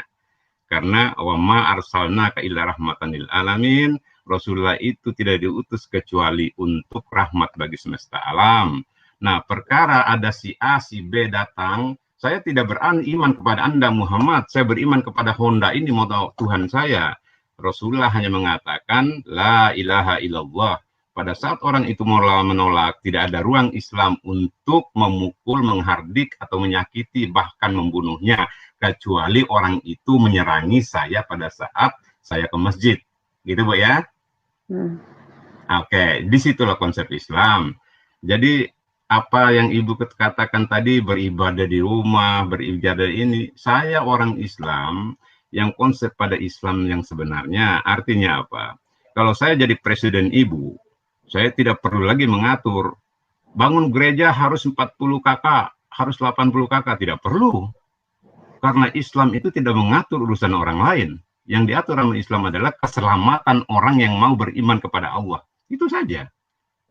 Ya sekarang contohnya, tetangga saya ada ya, ini saya ketua RT ya, tetangga saya ada kebaktian ya di rumah, minta izin ya silakan. Saya kasih waktu sampai jam 10 ya agar gitar-gitarannya agak diatur biar tetangga tidak begitu inilah ya, oke ya. Lalu tetangga saya yang Islam melempar rumahnya, kan begitu ya? Saya sebagai ketua RT harus bersikap adil sebagai firman Allah, la yanhakumullah 'anil ladzi. Itu udah jelas firman Allah, wahai orang beriman, kalian berlaku baiklah dan berlaku adil kepada orang-orang kafir. Nah, firman Allah itu, saya panggil itu. Siapa yang yang menyuruh kamu melempar rumah orang-orang kafir itu? Wah, itu dia ini Pak, tidak ada izin. Kamu siapa? Saya RT di sini. Saya punya ruang untuk memberi izin. Apa urusan kamu? Ya sampai sekarang tetangga saya silakan aja. Apa urusannya? Nggak ada urusannya. Iya. Bagus sekali kalau semua RT atau semua warga itu bisa seperti Bapak, pola pikirnya itu pasti Indonesia juga pasti akan damai dan tidak ada rusuh. Nah, itulah Islam, Bu. Mengenai tentang pemahaman, misalnya Alkitab ajarannya seperti apa, Islam seperti apa, misalkan. Inilah yang menjadi iman setiap kita masing-masing. Akan tetapi ketika kita diperhadapkan dengan orang yang pengen membahas tentang Alkitab maupun tentang agama atau keyakinan, otomatis kita berargumen tentang keyakinan kita dong Pak. Contoh mengenai hal yang Bapak yang lihat tadi dari awal sampai akhir kan gitu kan. Kita membuat judul yang namanya Murtadin bertanya dan Muslim menjawab. Kenapa kita membuat seperti ini Pak? Setiap kita ada murtadin, selalu dibuat fitnah lah segala macam lah oleh channel ini. Nah, channel ini kita undang secara khusus untuk kita tanya apa maksud Bapak memfitnah saya, katanya saya berasal dari Minang lah, katanya saya apa, padahal saya tidak pernah menyatakan itu. Katanya saya Kristen oleh karena jodoh lah, padahal saya tidak pernah mengatakan seperti itu, gitu loh. Jadi di sini sebenarnya saya mau klarifikasi, gitu kan. Biarlah saya yang bertanya, dia yang memberikan jawaban. Kenapa? Dia menganggap setiap orang yang murtadin itu tolol, Pak, gitu loh. Semua orang yang murtadin itu semuanya bodoh. Sementara saya akui, saya tidak pernah mengaku saya ini ada ustazah apa segala macam. Bahkan kesaksian saya dari awal itu sudah sangat jelas sekali. Saya menjadi Kristen bukan karena saya melihat Al-Qur'annya, tetapi Tuhan pribadi sendiri yang menjumpai saya. Ya, bahkan saya tidak sanggup untuk menolaknya. Kan seperti itu ya, Pak ya. Ini yang dimaksud yang Bapak bilang, katakan bahwa iman itu kita manusia tidak bisa untuk memilih dari kecerdasan seseorang, tetapi karena kalau Tuhan sendiri yang sudah memanggil kita untuk menjadi seorang Kristen, untuk menjadi pengikut Yesus, bahkan saya berusaha untuk menolak tapi tidak bisa, itu saya harus berbuat apa, Pak? Seperti itu loh. Ya, lalu ketika prosesnya saya menjadi Kristen, saya mempelajari dong kitab saya yang baru. Ya kan, otomatis saya juga bisa melihat kitab saya yang terdahulu. Tetapi di sini kan bukan ranah saya untuk saya memberikan penjelasan tentang Quran. Makanya saya kepengen orang Muslim itu sendiri, yang terutama Muslim menjawab itu tadi, yang memberikan jawaban atas pertanyaan saya, karena saya disebut orang bodoh tadi, gitu loh Pak. Orang bodoh mau bertanya, mewakili orang bodoh di luar sana, seperti itu loh Pak maksudnya. jadi gini konklusinya Bu ya. Konklusi yang ingin saya dapat adalah tadi yang saya sampaikan adalah konsep iman adalah ruang privat dengan Tuhan, kan begitu ya. Saya pun saat ini punya niat untuk bagaimana Ibu mencari kebenaran dalam perspektif iman saya. Itu kan cuma harapan saya, kan begitu. Nah, adapun Ibu mengatakan saya lebih percaya Injil dengan konsep ini, dengan apa yang saya lihat, dengan apa saya hayati, ruang saya apa untuk mengatakan Ibu salah? Nah, itu dia makanya. Nggak ada. Ruang saya hanya menyampaikan, Bu, la ilaha illallah, tidak ada Tuhan selain Allah. Ibu langsung menjawab, oh enggak, tidak ada Tuhan selain Yesus, selesai urusannya. Mau bicara apa? Bicara apa? Kan begitu, selesai. Bu. Mau bicara nyambung apa? Terus emang. Nah iya, makanya kalau orang kalau menghakimi, orang kalau model menghakimi seperti ini Pak, biar dibuktikan atas klaimnya sebagai orang cerdas Pak, karena itu dia tuh suka menguji uji emisi orang-orang murtadin katanya. Katanya setiap orang Muslim itu harus mempunyai kecerdasan yang bisa dibilang level-level yang harus fasih bahasa Arab, harus ngerti artinya, harus apa segala macam, gitu loh Pak. Nggak ada. Kalau Nabi Muhammad itu diutus dari Sunda, ya bahasa Sunda lah. Nah, ya harusnya seperti itu.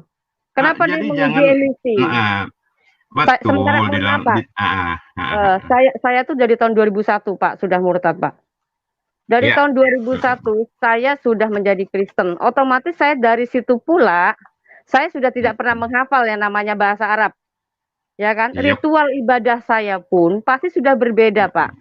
Di tahun 2020 tiba-tiba saya dites baca Al-Quran, ada satu ayat yang salah yang saya baca satu huruf. Kenapa?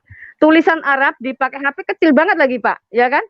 Segitu saya bisa baca, ya udah itu kan udah bagus. Udah gitu saya masih bisa hafal dengan surat Al-Fatihah, misalnya surat An-Nas, misalkan itu sudah bagus dong Pak, ya kan? Itu masih ya dianggap masih saya katanya, wah murtadin abal-abal. Ya memang saya murtadin abal-abal. Biar Ibu lebih tenang begini. Jadi Ibu kan pernah jadi Islam. Jadi kan Ibu kan pernah melihat bahwa jangankan anak SD, SMP, SMA, orang tua pun ada yang nggak bisa ngaji, tapi KTP-nya Islam. Nah itu. Kan begitu. Tapi kondisi itu bukan Islamnya yang salah, dianya yang tidak peduli dengan bacaan Qurannya, kan begitu Bu. Saya jujur ya, saya jujur sebentar Bu. Saya jujur ya, saya salut juga dengan Pak Manubulu yang 2-3 hari yang lalu ada kawan Kristen yang nelpon, tentang mengatakan semua agama baik. Lalu Pak Yusuf mengkanter, tidak bisa begitu. Semua agama benar tidak bisa. Ya betul, saya salut Pak Yusuf. Orang Islam pun yang mengatakan semua agama benar, itu orang Islam yang tidak Islam namanya. Itu Pak Yusuf ya. Jadi konsep kebenaran itu harus kita pegang, tapi jangan membuat kita berantem karena klaim masing-masing. Kristen mengatakan tidak ada keselamatan selain Yesus, lah itu otoritas Kristen. Apa urusannya coba? Boleh jadi Kristen dan Islam sama-sama ke neraka, karena Tuhan yang benar itu adalah Tuhan yang disembah oleh Konghucu. Kan boleh jadi. Ini kan klaim kita saja ini. Ya dan? Iya. Akhirat kan belum ada kita ini. Iya kan Pak Yusuf? Iya betul Pak. Oh iya betul. Pak, saya beriman betul bahwa Allah lah satu-satunya yang memiliki surga itu. Bapak beriman betul bahwa Yesuslah penyelamat kita di surga nanti. Nah, boleh jadi itu klaim kita Pak, di akhirat nanti ternyata Tuhan yang disembah orang Konghucu yang benar. Gitu ya Pak Nabulu ya. Mohon maaf Pak. Ini sepertinya pelajaran dari almarhum Pak Gus Dur nih kayaknya nih. Enggak, Gus Dur saya tidak sependapat. Gus Dur selalu bicara semua agama sama, enggak boleh begitu. Gitu ya. Sebenarnya dia bicara di publik itu beda Pak. Beliau ini bicara di publik itu karena supaya jangan ricuh. Dia supaya jadi netral. Enggak boleh gitu. Allah menegaskan tidak boleh berbicara seperti itu. Salah dia. Tapi kita nggak bisa menyalahkan seorang kiai. Iya. Monggo. Apalagi? Ada lagi? Baik, Pak Saleh, terima kasih Pak. Saya juga sangat mengapresiasi Bapak. Jadi pemahaman yang sangat bagus ya. Dan saya juga berharap untuk teman-teman Muslim untuk bisa mencontohi apa yang disampaikan oleh Pak Soleh pada malam hari ini ya.